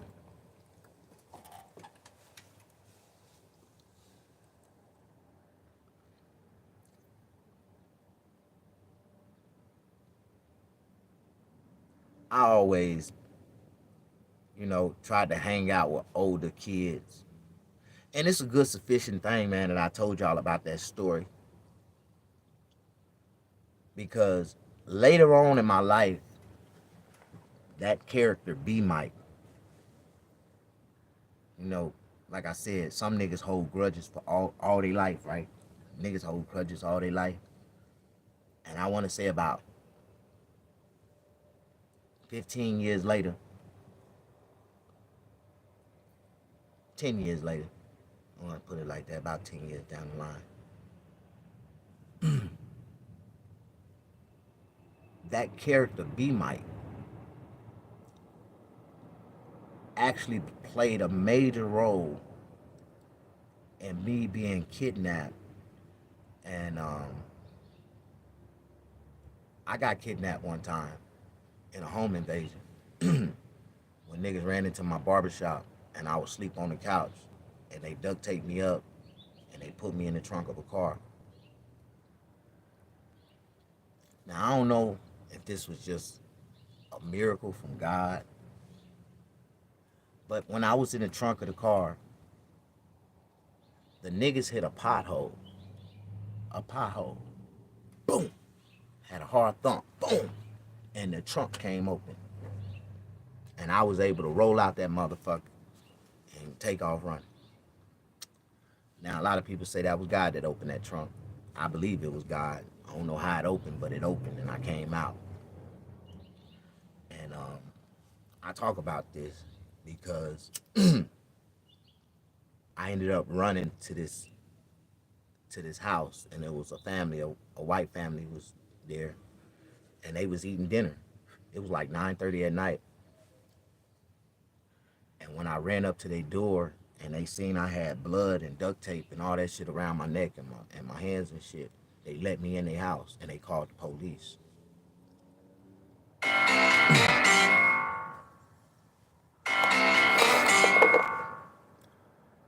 This is a real story that happened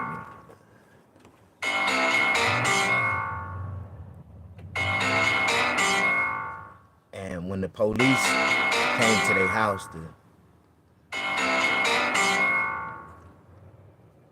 and they seen that I was I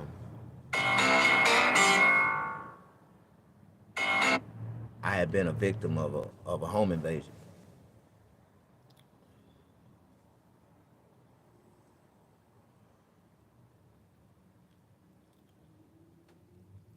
they I gave them the description of the car that the people had me in. They put an APB out for the car. You're not gonna believe this shit. Them niggas was still riding around the same neighborhood, circling in the block where the police was, trying to see what the police was doing. And they ended up getting behind them, put them in a high-speed chase. They crashed, trying to run away from the police. The driver died, and the other three niggas that was in the car, one of them was Beat Mike. I ain't giving no niggas no glory for trying to kill me, for trying to rob me and kill me. So I ain't speaking no names. I'm just speaking on this one in particular nigga. When them niggas was beating me and when they had me duct taped up and beating me trying to get the money up out me, and I told them, man, niggas, only one way you gonna get some money up out of me. You gotta get it from a dead man. When they realized they weren't gonna get shit, they had another plan. They was gonna take me out in the woods and beat me and torture me. You know, that was their plan. That was their whole intention. They finna shoot this nigga up. Finna chop this nigga up. You finna tell us where the money at. Oh, okay. You gonna find out. Like, you got 9 lives. God is good, man. God is great. It's hard to kill a child of God, man.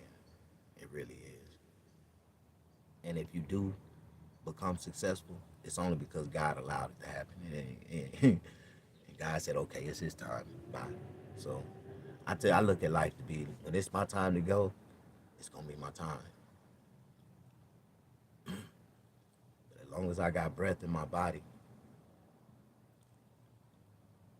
I'm going to try to live as long as I can. We live to live. My whole adrenaline that night was to live. I'm not trying to die. I'm not going to let these niggas kill me. No. But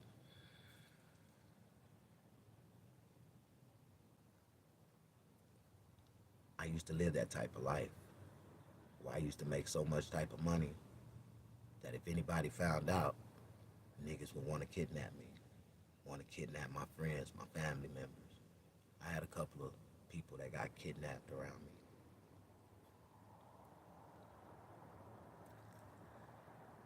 Get to talking about, how shit goes, man. I had a best friend, one of my partners. His name was Jealous.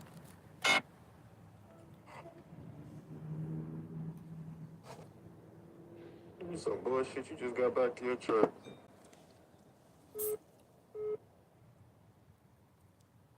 Hold on one second. Barbara. Hi, I'm calling because I want to get my son haircut. He's 7. He's 7. How much would that be? It'll be $35. What kind of haircut you want to get him? A fade? A fade? And a 35. lineup? 35. 35. Okay, and do you have anything available for today? By what time you thinking? He don't get out of school till um, like 1, so Yeah, maybe about. I can get you in at 2 o'clock if that'll be good for you. Okay, yeah, 2 is fine.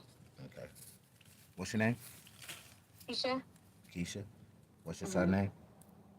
My son name's Saya. Say that again. Josiah. Josiah? Josiah. Josiah? With an E. So, Okay. yeah, so Jesiah. Okay, that's cool. That's cool. Okay, I'll be looking out for you. I'll see you at 2 o'clock. And what's your name? Damon. Damon. Okay, thank you so much. God bless you. See you too. Yeah, God bless you too. Okay.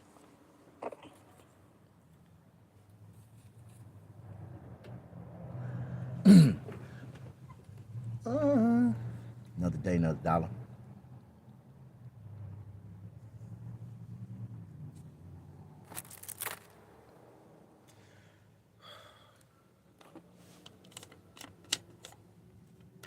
Boom, boom, boom. Oh, yeah, you know what? Y'all know I got 3 different personalities, right? Y'all know that, right?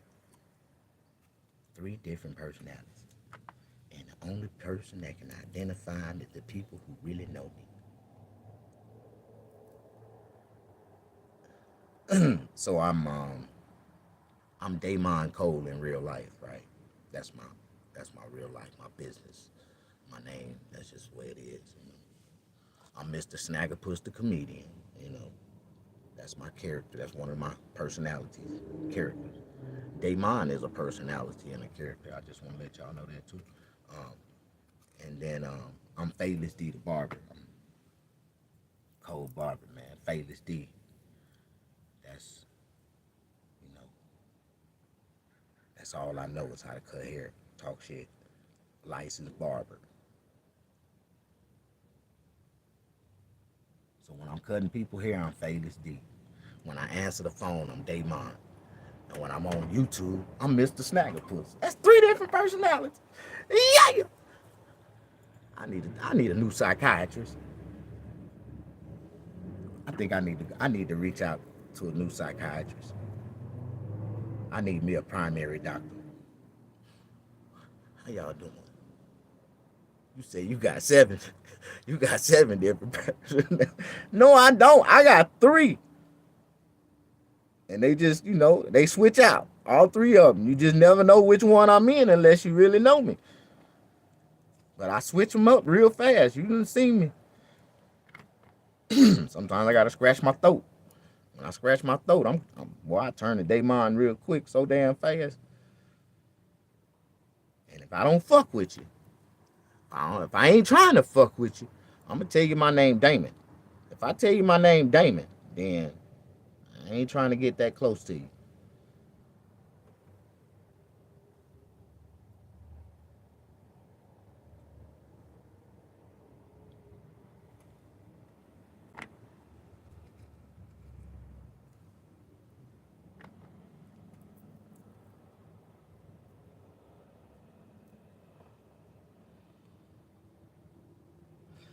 Man,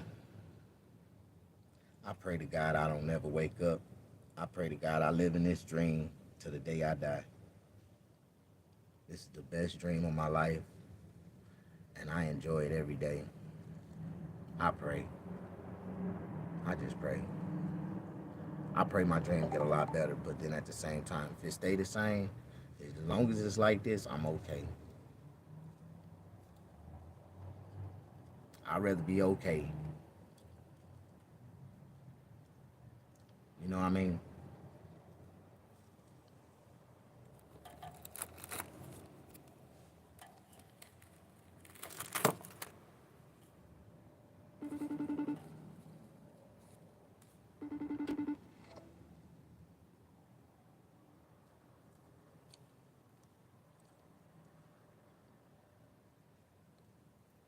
Why you having another one?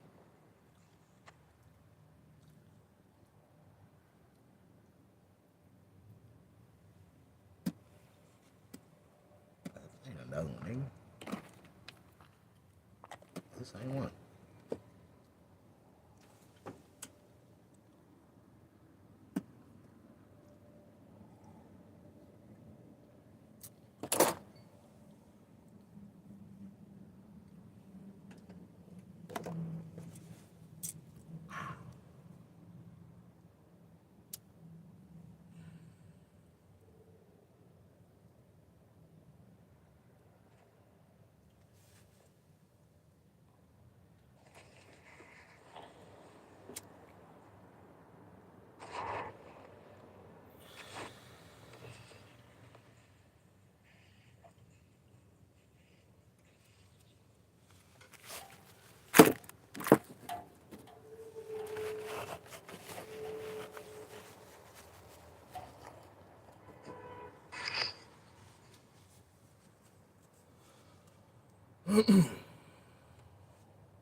Everything finna go up in America. Like what? Cars, everything, nigga. Why? You didn't see what Trump did yesterday, nigga? Mm-hmm. Slap tariffs on everybody. Everybody got it yesterday, nigga. European cars getting a 25% tariff tax put on top. All them Benzes, BMWs, all them foreigns. Nigga, man, a C class gonna cost 75,000. You really want to ride a foreign now? I never cared. No.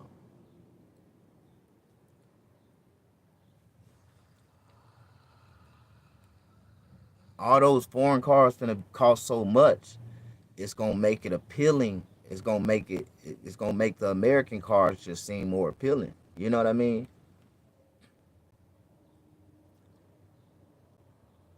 It's like Toyota.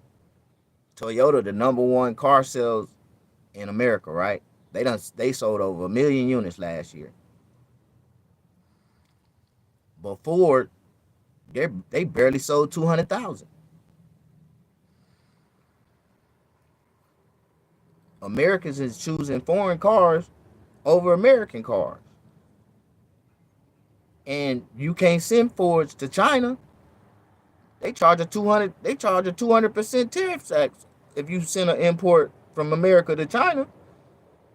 Ain't no Chinese gonna pay $100,000 for a Ford.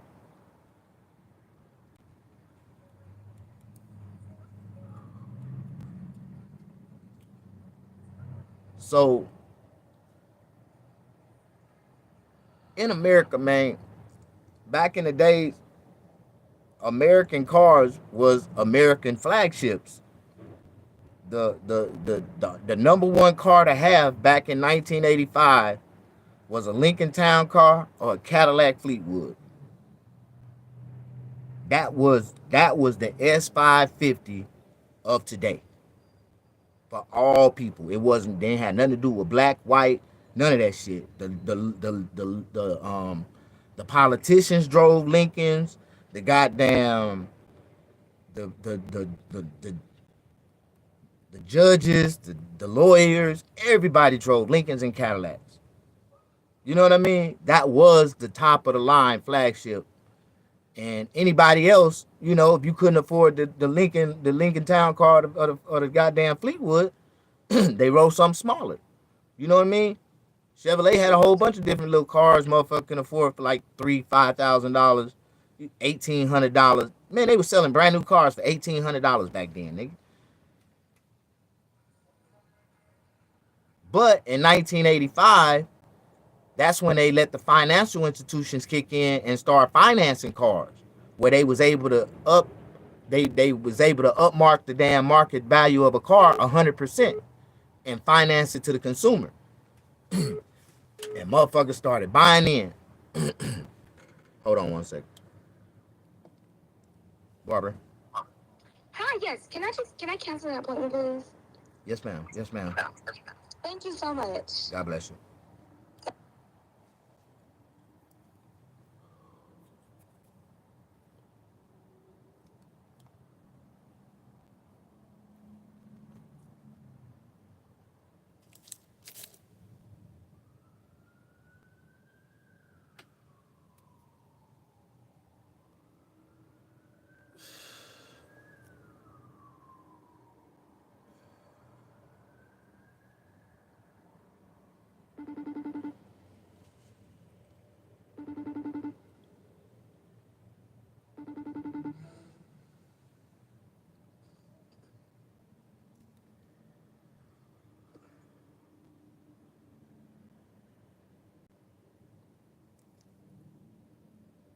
So people don't understand, man. America has been getting robbed, nigga. Like, we've been getting raped, robbed. When people buy Mercedes and buy BMWs and buy Toyotas and buy, Hyundais and Hondas and That money goes to them other countries. You know what I mean? Yeah. Only the value of the car is only shit 15-20% of the MSRP.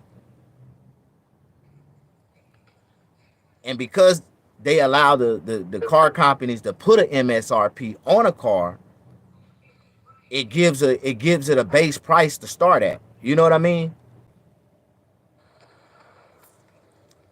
But the question is, how can you create a car nowadays with lesser materials and you have more technology to create the products at a cheaper cost instead of selling the cars cheaper for what they really worth? Because none of the cars is worth 2 years. You're not going to get 100,000 miles out of none of those cars if you drive them every day. You know what I mean?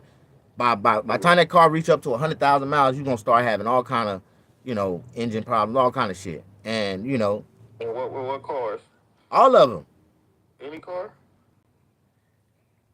Not just to say, Yeah, you might want certain to check cars that. done over time done over exceeded Yeah, they I was they gonna say life expansion. you might want Nigga, just to check because you got a that. damn Toyota and you got I don't give a fuck, 160,000 nigga. miles on the I ain't having no motherfucker, problems, nigga. you I ain't ain't gonna having have no. no problems. A Toyota gonna go 300,000 miles. Yeah, I ain't had no But problems with the do oil you change, think nigga. that it's worth $50,000 because it take you 300,000 miles? So it cost me $50,000.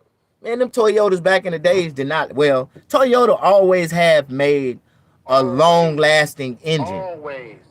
but guess what? The transmissions don't last long. Ain't They got nobody a been different. able to They come up got a with a different perfect transmission now. transmission yet, nigga. They got a different transmission now. But it ain't past the test of time to know if it's good or not. And all of them, that's the problems that the Toyotas is having. Transmission shutdowns. They getting up to 220,000 miles. But guess what? The transmission starts slipping in that motherfucker. So at the end of the day, anybody can come up with a long running engine, but can't nobody come up with a long running transmission because the gears is gonna always burn out. They gonna metal to metal gonna always eventually it's gonna dull out. It's made to tear up. Everything that they make is made to deteriorate so you can come back and buy another one. They on if they made something that'll last forever, they ain't gonna make no money off this shit. They don't have no product but a gold chain that'll last you forever. And that motherfucker will break.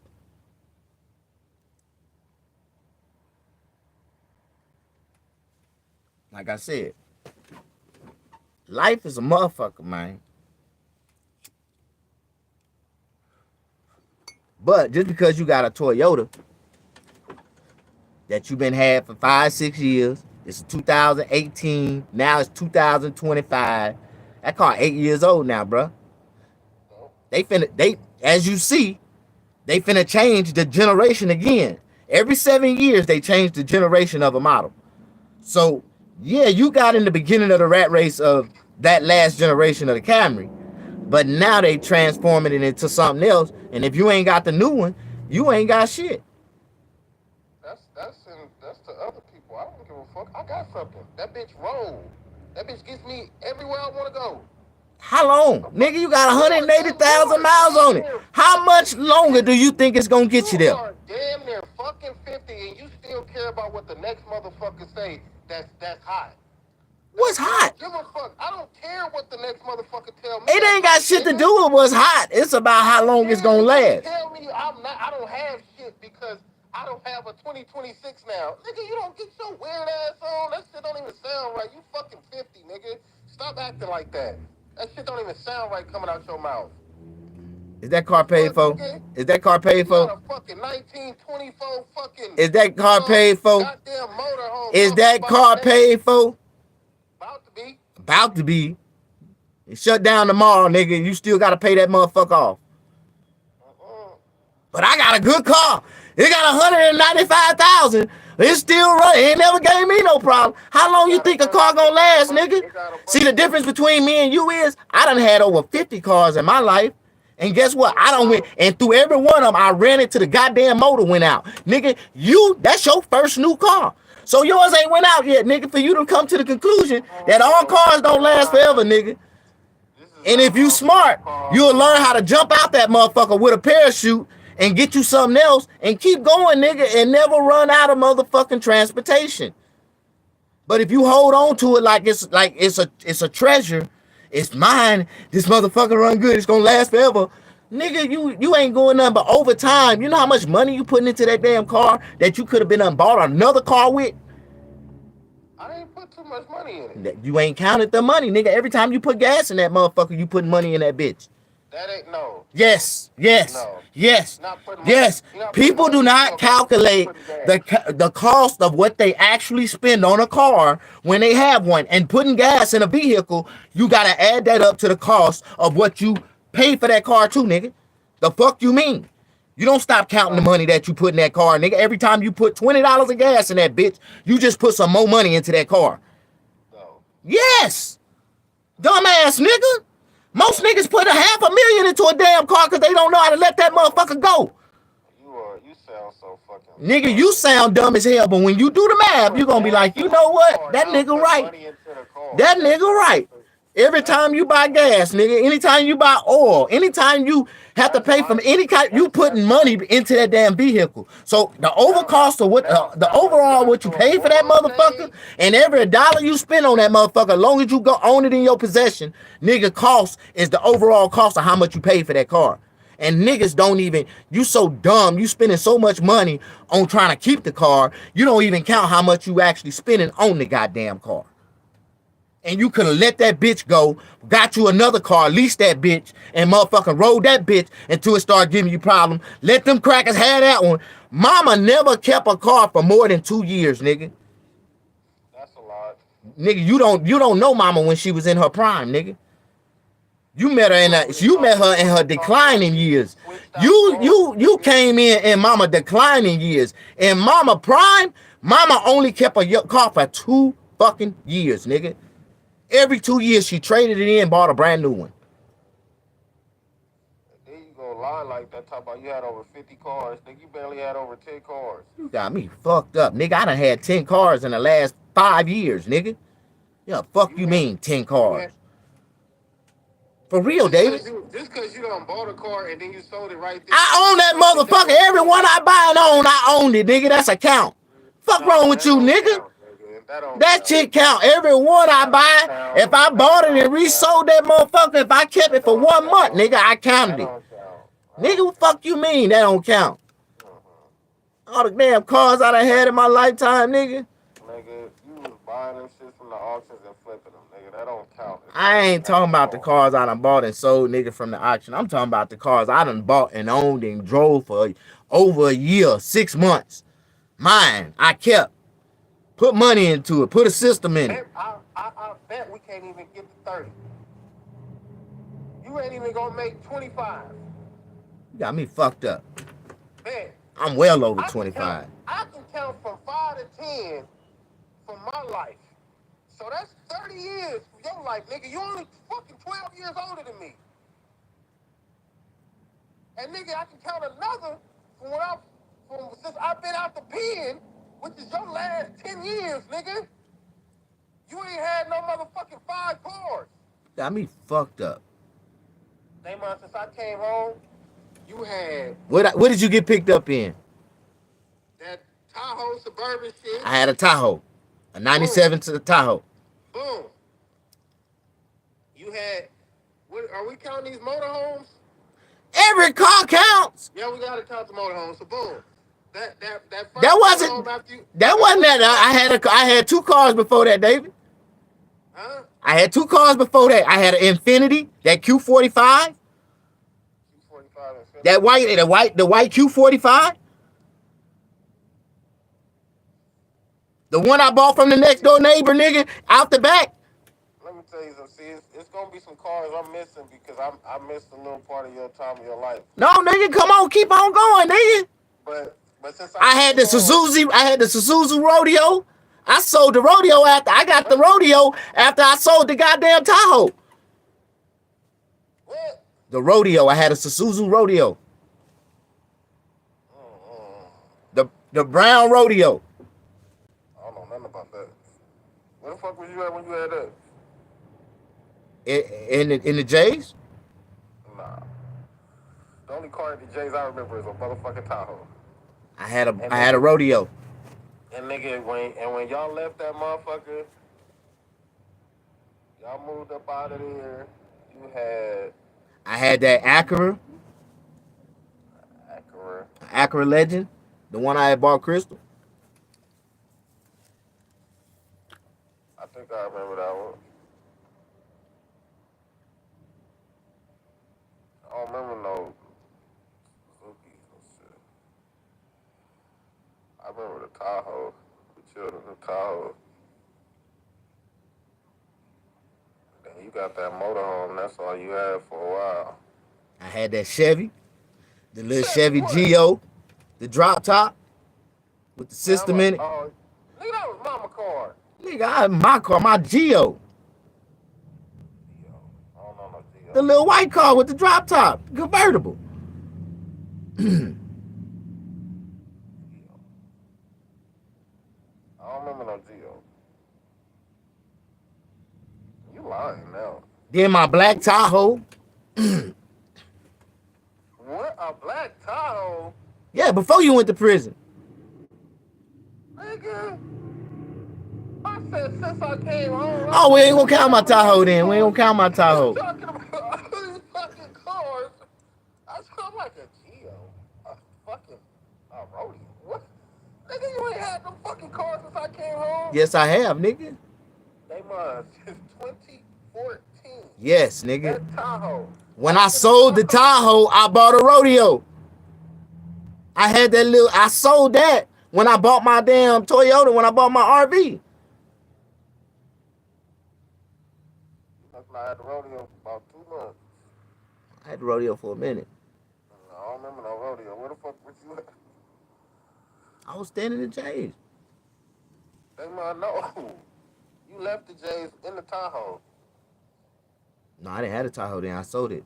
I sold that in the J's. I sold that bitch. I sold that bitch on Craigslist. Maybe you would know, but I guess. All right, rodeo. What color was that? It was like great. You ain't got no pictures of it. Yeah. Yeah, I bet. Because if you should have a picture of every car you just talked about since I came home. Then I had that Toyota Corolla. Hey man, you ain't had no fucking Nigga, that's how I got up here, nigga. I had a Toyota Corolla like Granny. Remember? Damn window didn't roll up on the motherfucker. That's how I got up here, nigga. That's exactly what I rolled up in when I pulled up, nigga. I had the Toyota Corolla, black. What happened to that?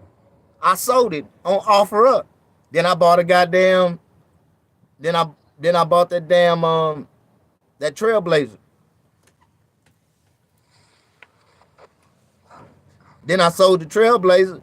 That's when I bought the Escalade. And you had that motherfucker for years. What, the Escalade? The Trailblazer? I had the Trailblazer for a while. I'm talking about the Escalade. That's the only car I remember you having since you had that barbershop. Yeah, how many cars you can count it?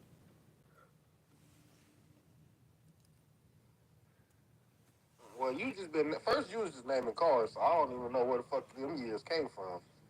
I'll tell you, hey, what okay, nigga. After you Probably got had hold. like 30 though. You probably gonna have like 30 cars that month, but you ain't never had no 50 fucking cars.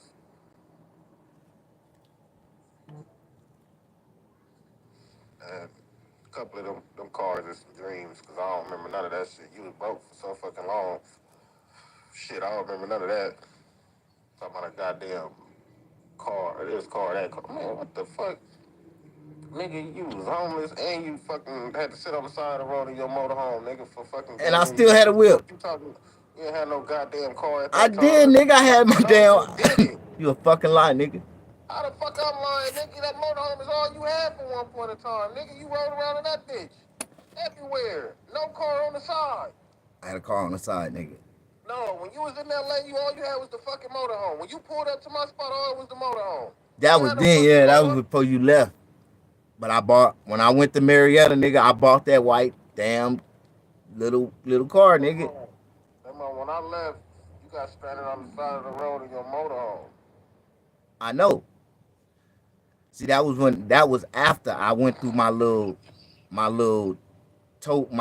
towing situation, getting towed from Pomona. Then I ended up going that.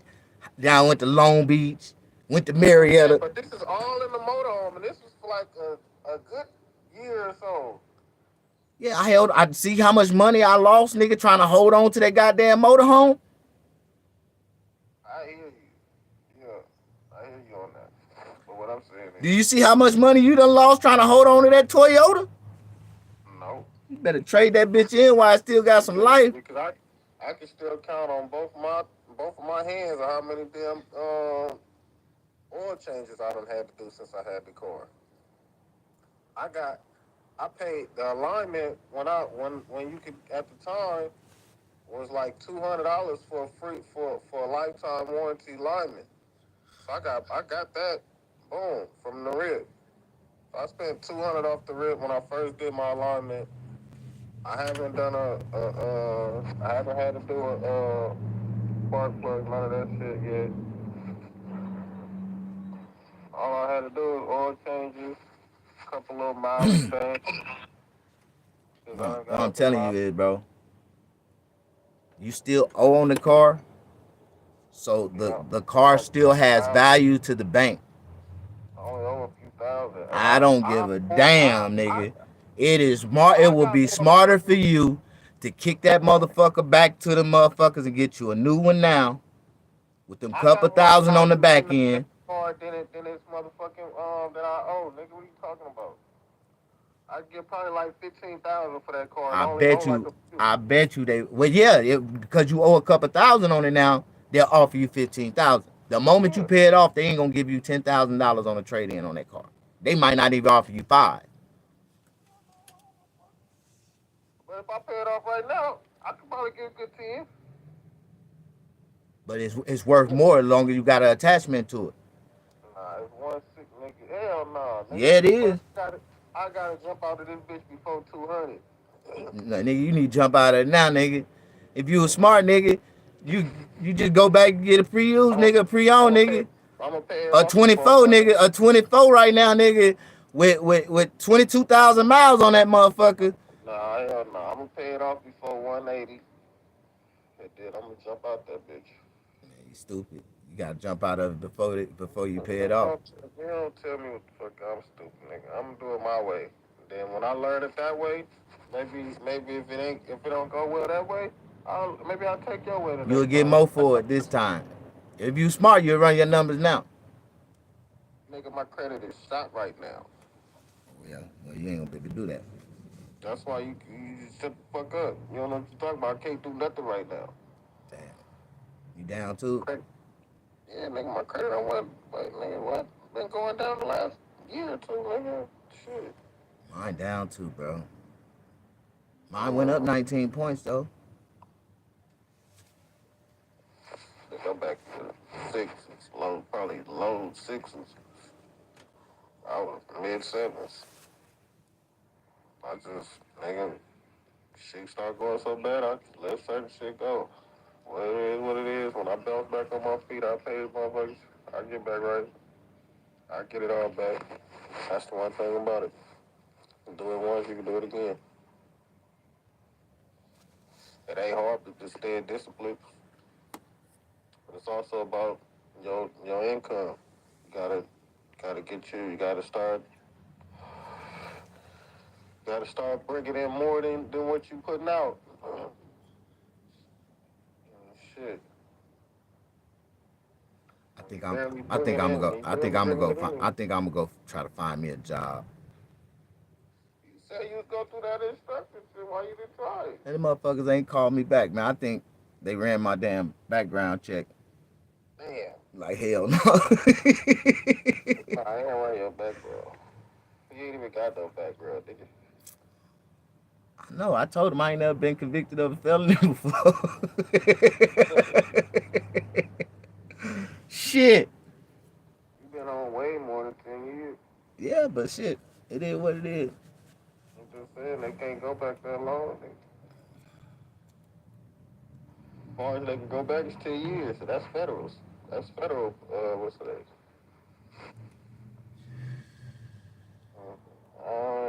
Ain't got nothing. That's something might need some other little hustle, something. Nah, man, It's something you gotta bring, you gotta start bringing in more. I'm finna apply. I'm finna apply for my gun rights back. That's cool. That's cool. They got this shit open up, nigga. Once I started working, I'm straight. That's cool. 4 bands a month. That's a P or two. Next thing you know, I'm gonna take back off. I'll be alright. Old nigga What kind of money. job you gonna make 4 bands a month? What you talking about? What kind of job you can get to make 4,000 a month? Okay, well, not 4 bands a month. Probably get 3 bands a month. 24, 2 bands. All I really need is a good 15, 2 bands a month.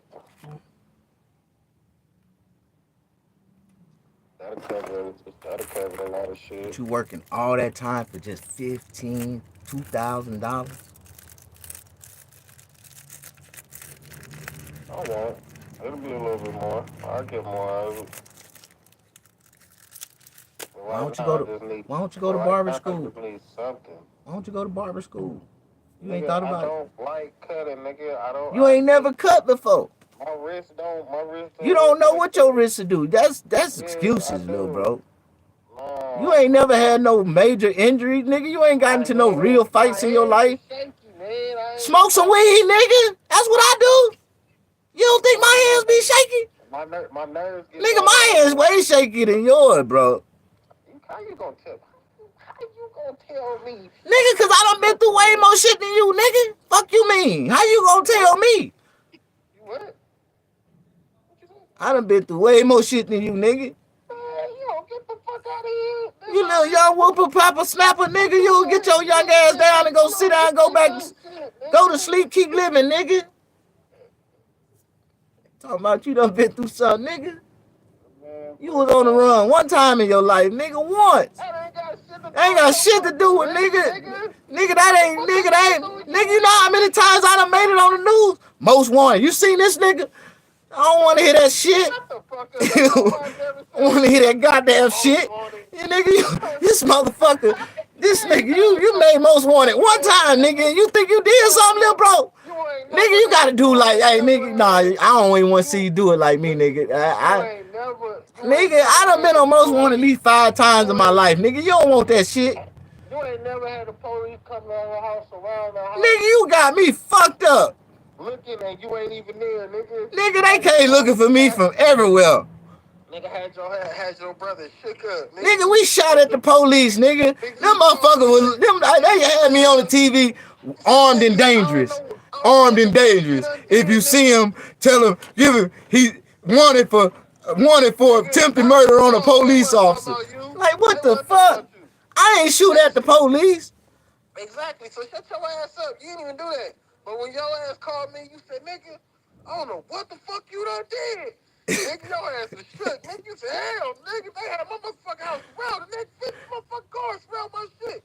Oh, hey, your ass better keep going. You better get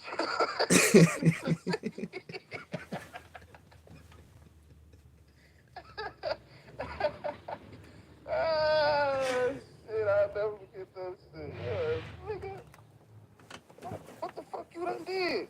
What you talking about, man? Nigga, these motherfuckers just had my house around. I told you, nigga. I'm one step. I'm right here. I'm here, nigga. I'm here. I felt that shit. I gotta go. I gotta go. If it wasn't for you, nigga, I'd have got busted the next day, nigga, listening to your ass. You over here talking about, nah, nigga, they don't know you here. You cool. Nigga, They just gone over here, nigga. They just no, nigga. That shit dead, nigga. I gotta go. Hell no. Damn. I don't know what the fuck you did. And your ass lied again. Oh yeah, that was lied later. Talking about. Man, we glad the police ain't as smart as they was now. They was back then. Well, You know, now, nigga, they run up, they gonna snatch a nigga cell phone, nigga. They gonna get your phone, nigga. They gonna get your text messages, nigga. Nigga, they wasn't on that shit. They was dumb as hell back then. They didn't do that shit. Nigga, they on some other shit now, nigga. Nigga, oh, you been aiding and abetting, nigga. Oh, you going to jail, nigga. They know how to wrap a nigga up real fast now, nigga. That phone to get a nigga fucked up. Hell yeah, nigga. They wasn't on that shit back then, nigga. They dumbass didn't know nothing. Nigga, but now, nigga. That's the first thing they grab. If they ain't got no people, that's the first thing they gonna grab. They snatch nigga phones up.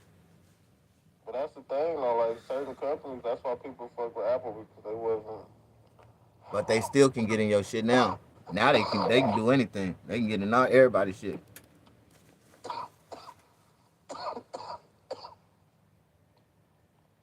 Yeah, but they can't get. They don't know codes, nigga. No. You gotta crack the code.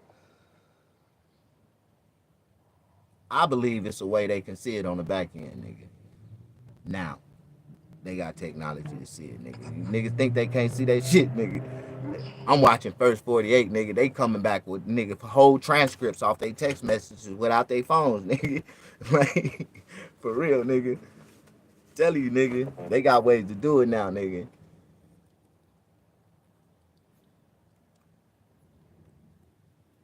They got ways to do that shit now. Whole transcripts, nigga. Nigga, to get away with murder now, nigga, you gotta be a genius. Damn near, nigga, like on some real shit, nigga. Especially if you kill a nigga on impulse, nigga. You don't plan that shit out fully, nigga, you fuck, nigga. Even if you plan it out, nigga, you still gotta be able to map it out. You get caught, use a rap. Nigga don't know it's premeditated. It's over with. That's the longest time you gonna go. But if you just shoot a nigga, like, nigga, that's you can get out there, no. But out here, you can get less time, no? Or no time if they really see self-defense. Yeah, but it ain't self-defense if it was a felon. No, I'm not. But at the end of the day, nigga, if you a felon, you shouldn't be putting yourself in that position. See, that's what I'm saying. But life throw people in situations where they gotta defend themselves. I'm pretty sure if it's on some crazy motherfucking shit about to kill you, and you really just. But that's why we can file for our gun rights back now, because. No, I think they have leniency on you if a motherfucker just really was on some crazy shit trying to kill you. I mean, there's no, in certain states, there's no such thing as self-defense, but it's justifiable homicide. There you go. You know what I mean? You can get off on justifiable homicide on anything. Motherfucker just got off on justifiable homicide. Out here, motherfucker tried to break in their house, nigga. This nigga was in there waiting on them. So they got in good, nigga. He just opened up. Pop, pop, pop, pop, pop, just dropped the clip on their head. They tried to jump out the window, nigga. One of them didn't make it. But that's where it go crazy. That's where it go bad, though. If you keep shooting and they run up out of there, they catch you shooting a motherfucker in the back. It's a wrap. No, he shot them niggas. He shot that nigga in the head. Niggas, them motherfuckers with headshots.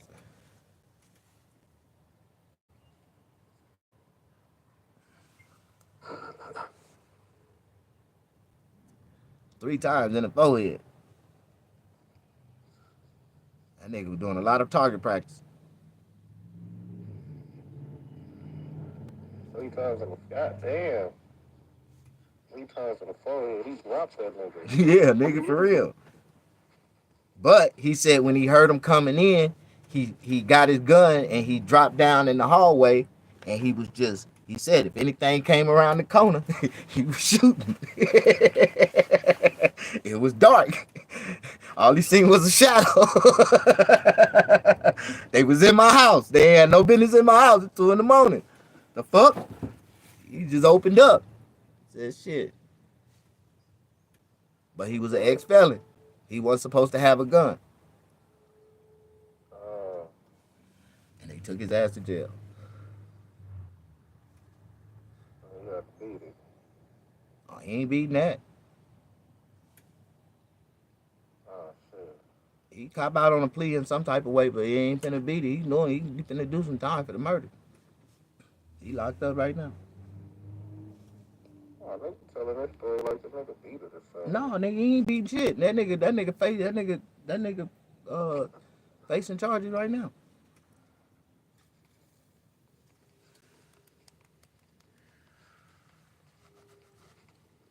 It's over with.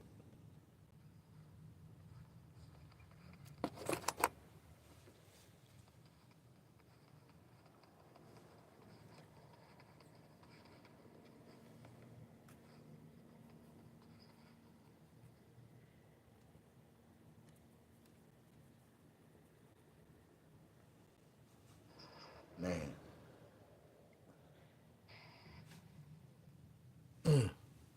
Let me go, man. I gotta move my truck. All right, bro. Let's.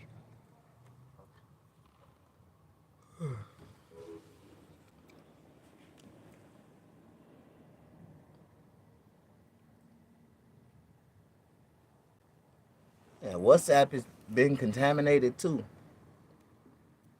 All them damn websites, man. Motherfuckers looking at everything, man.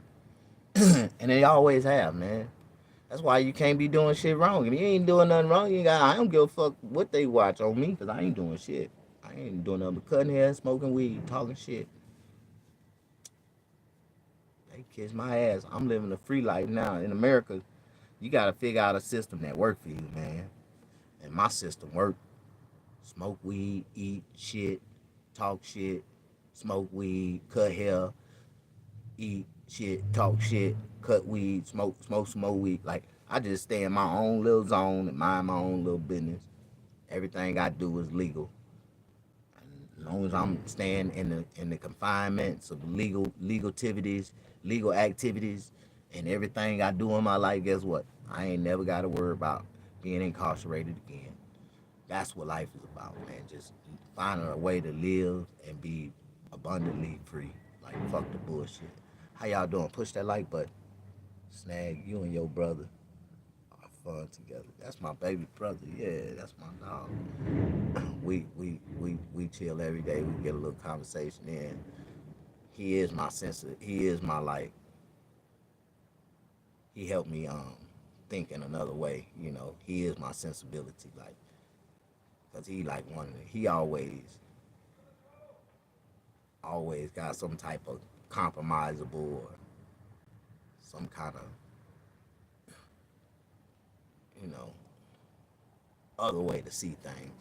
You know, he from that next generation, so I get a lot of insight from my younger brother to, you know, on how to deal with a lot of younger shit.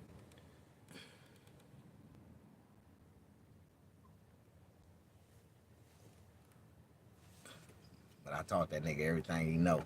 He doing good. He living his own life. Blessed.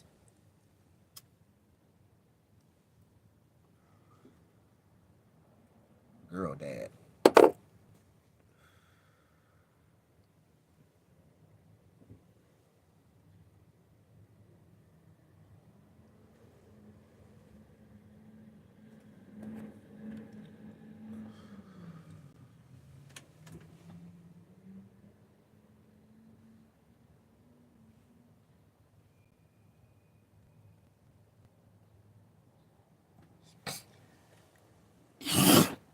Thank y'all for watching me.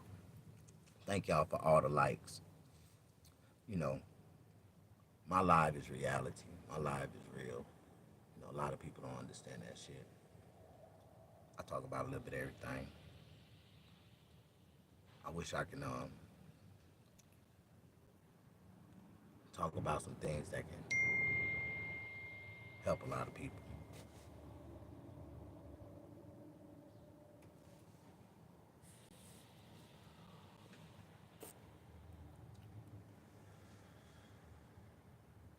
Miss D-Lo, how y'all doing? Who all in here right now? Who in here right now with me? Chilling with Snag. Where y'all at?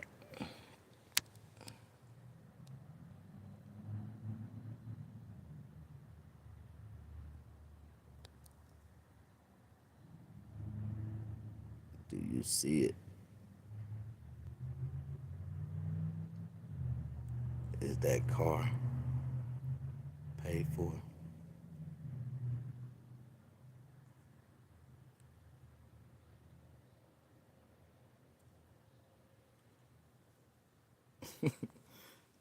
Man, I love y'all comments.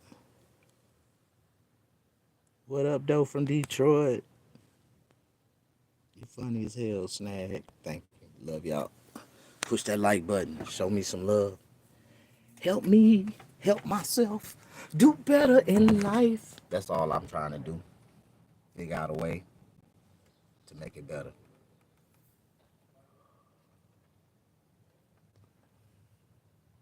I done talked about medical marijuana. I done talked about prostitutes. I done talked about the history of auto finance. I done talked about a lot of things in this video. Thank y'all. Push that like button. Show me some love.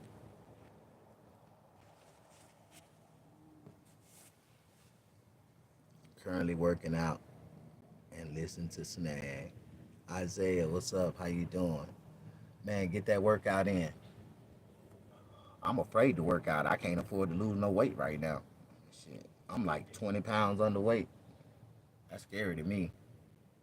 I'm like 20 pounds underweight. I gotta start taking some vitamins. I need to buy me like 3 cases of Ensure. I need to drink at least 2 Ensures and some vitamins every day. And I need to eat a good 2 sufficient meals for the next 30 days straight. I need to gain like 20, 30 pounds. I want to gain some weight. Man, I seen a dude yesterday. He was like my size, but he was like 180 pounds. He was my height, but he was 180 pounds. And I was like, man, that nigga solid. That's the way I used to look when I got out the penitentiary. Man, I had so many women pulling on me and shit. I need to get back like that, nigga. Like, I gotta get back right, man. If I get back to 180, I'm down like 75 pounds. 65. I need some shit. I need to gain some weight.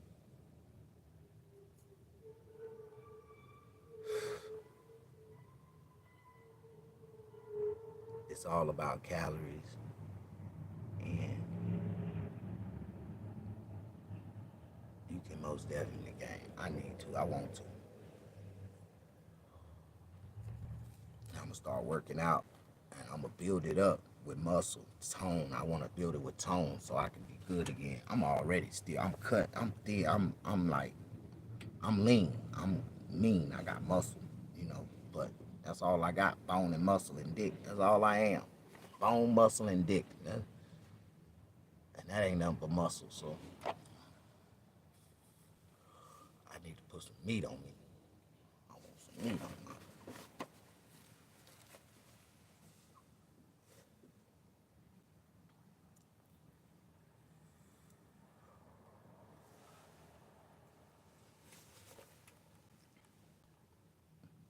Told me I need some omega-3 pills.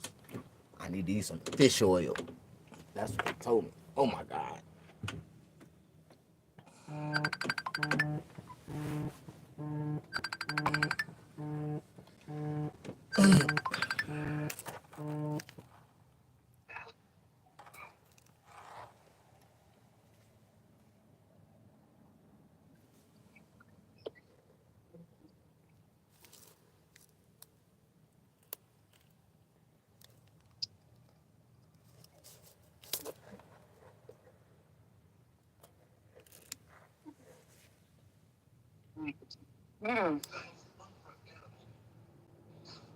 What's up, man? Oh, what's going on? How you doing?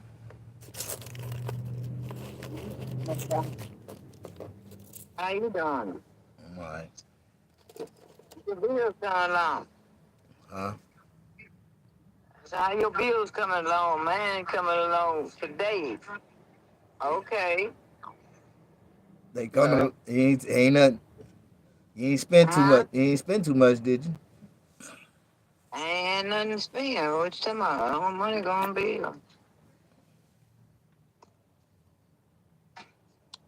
So you ain't go. Mm-hmm. You, ain't, Huh? you go wash yesterday? Yeah. You got a couple dollars in your pocket?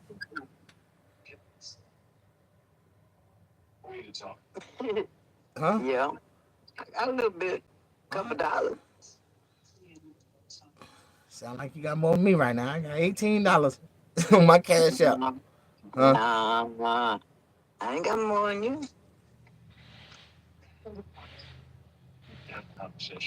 Yeah. Think I can get 50 more? I don't know, man. Let's see. By the end of the day. Okay. Gotcha. Mm. You talked to David? Yeah, I just got a phone with him.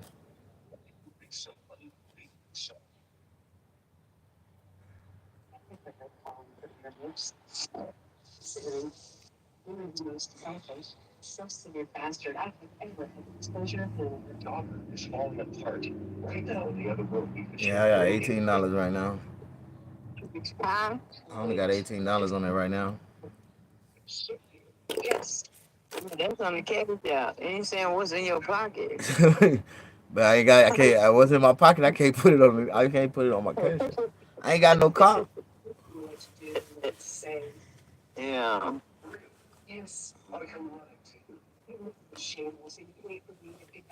You close by. Mm-hmm.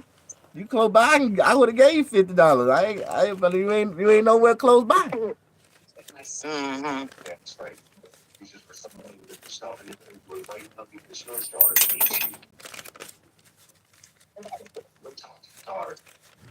That's all right. I can wait till it come on the cash out.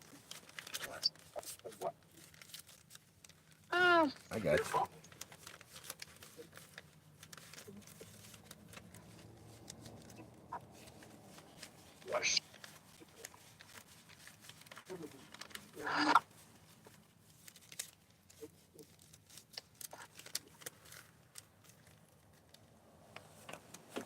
you. Shit. Cost to live. I'm hungry. no. I said I'm hungry. I gotta give me something to eat. Mm. I'm gonna talk to you later. I gotta move my truck. All right, babe. Love you. Talk to you later. Love you more. I got you.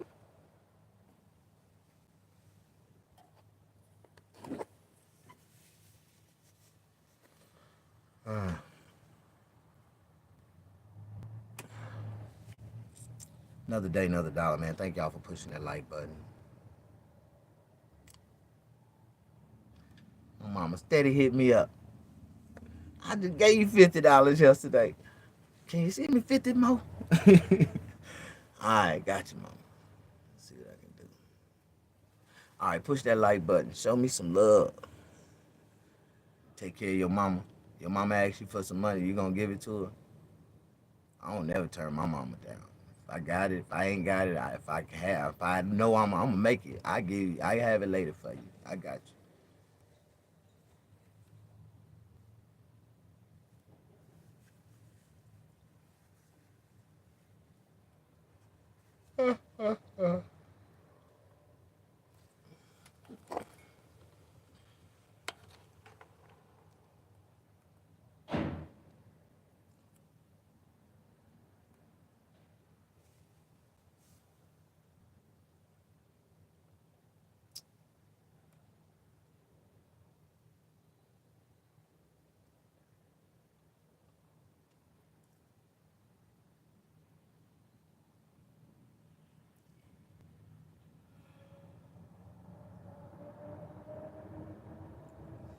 Boy, it's hard times on the player right now.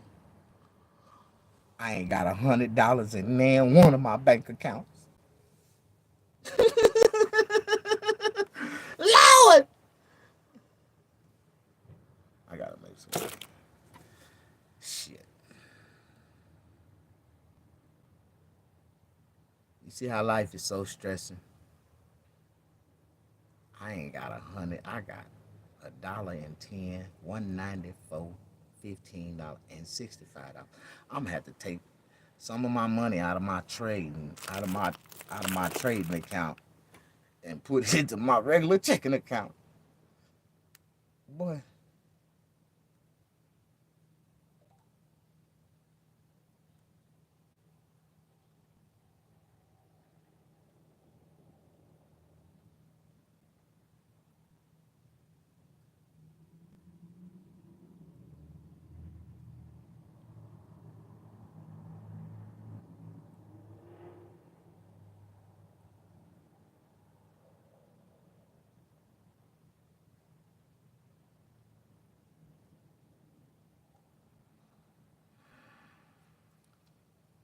I can't believe this shit. I am $4,000 in debt.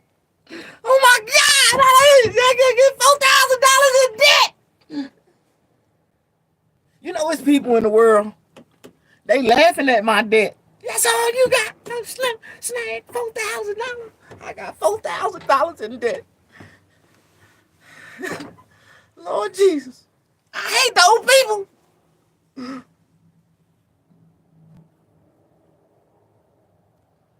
But I got a good credit score.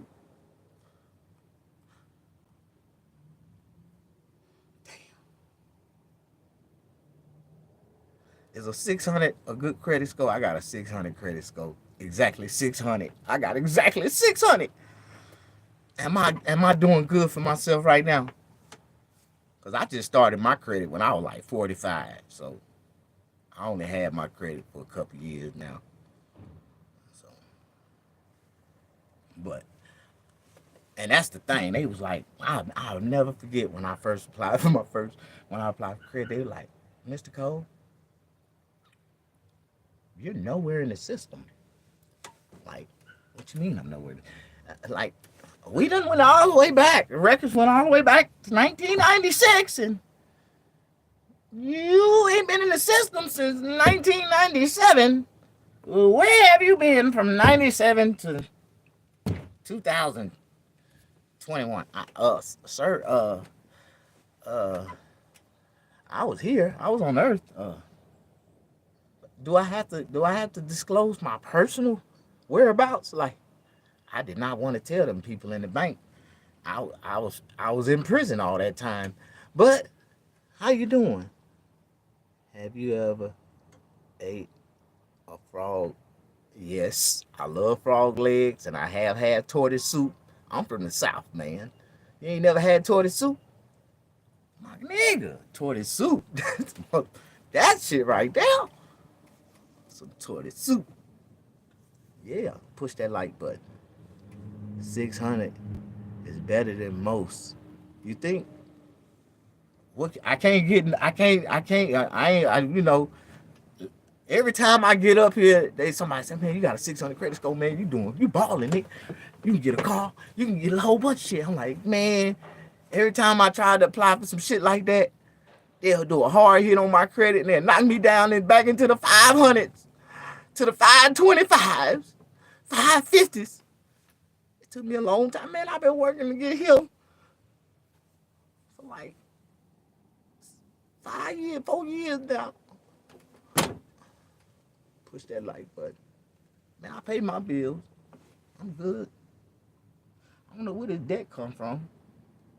Damn, $4,000 in debt.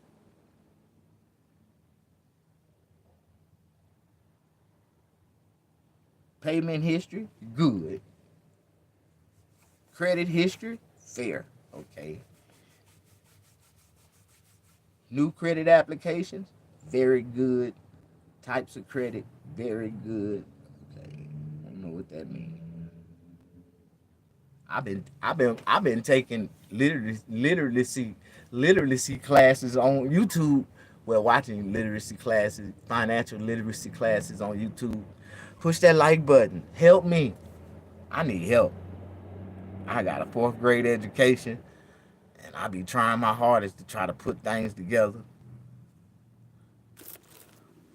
I got mail, and I'm afraid to open it. I be afraid to open my mail. I don't know why.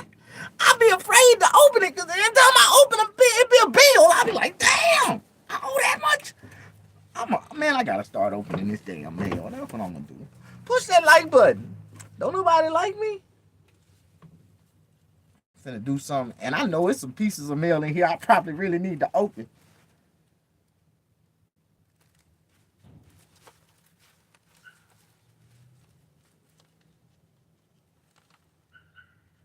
Yeah, I got some mail. I'm gonna go through it. I'm gonna take my time and go through it. Anytime they put an envelope like this in there, that mean they want you to send some money back.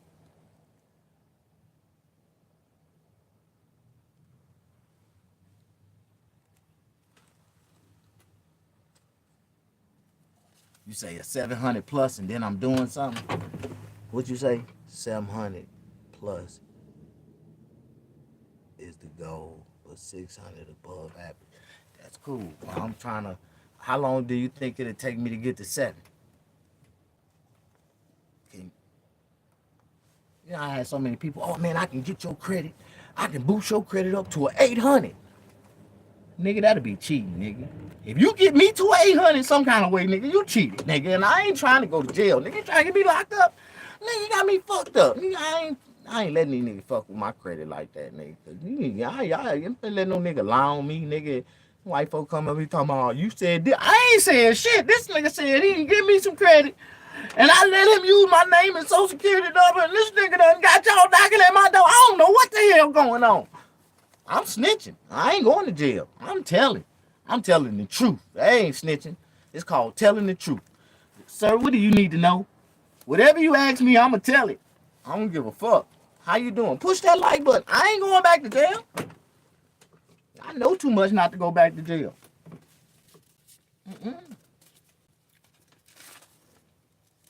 I know way too much. I never go back to jail. Nigga, nigga, I know how to negotiate. Hey, nigga, I know something y'all don't know. Don't y'all know that? How y'all doing? Push that like button. I don't want to get it. I don't want y'all niggas to get to talking about, because I am worse than Charleston Wright. Ain't his name Charleston Wright? Charleston White. Man, that dude done got punched out so many times. That nigga got the wangling eye and everything.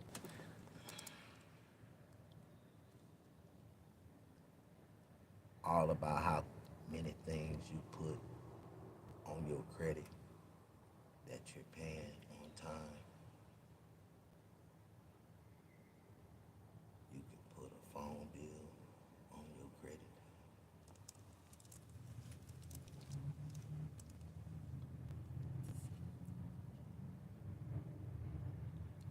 If it's regular, it's building you up. Yeah. I ain't got no phone bill. You want to talk about phones? Man, I can go for hours. You know, I've been on this live for 2.51.20 minutes. I don't know how long that is, but I know that's like longer than a motion picture. So I'm finna get the fuck off and go come back on. That's what I'm gonna do. We're gonna open up this mail and we're gonna talk about some other shit. That is a long time.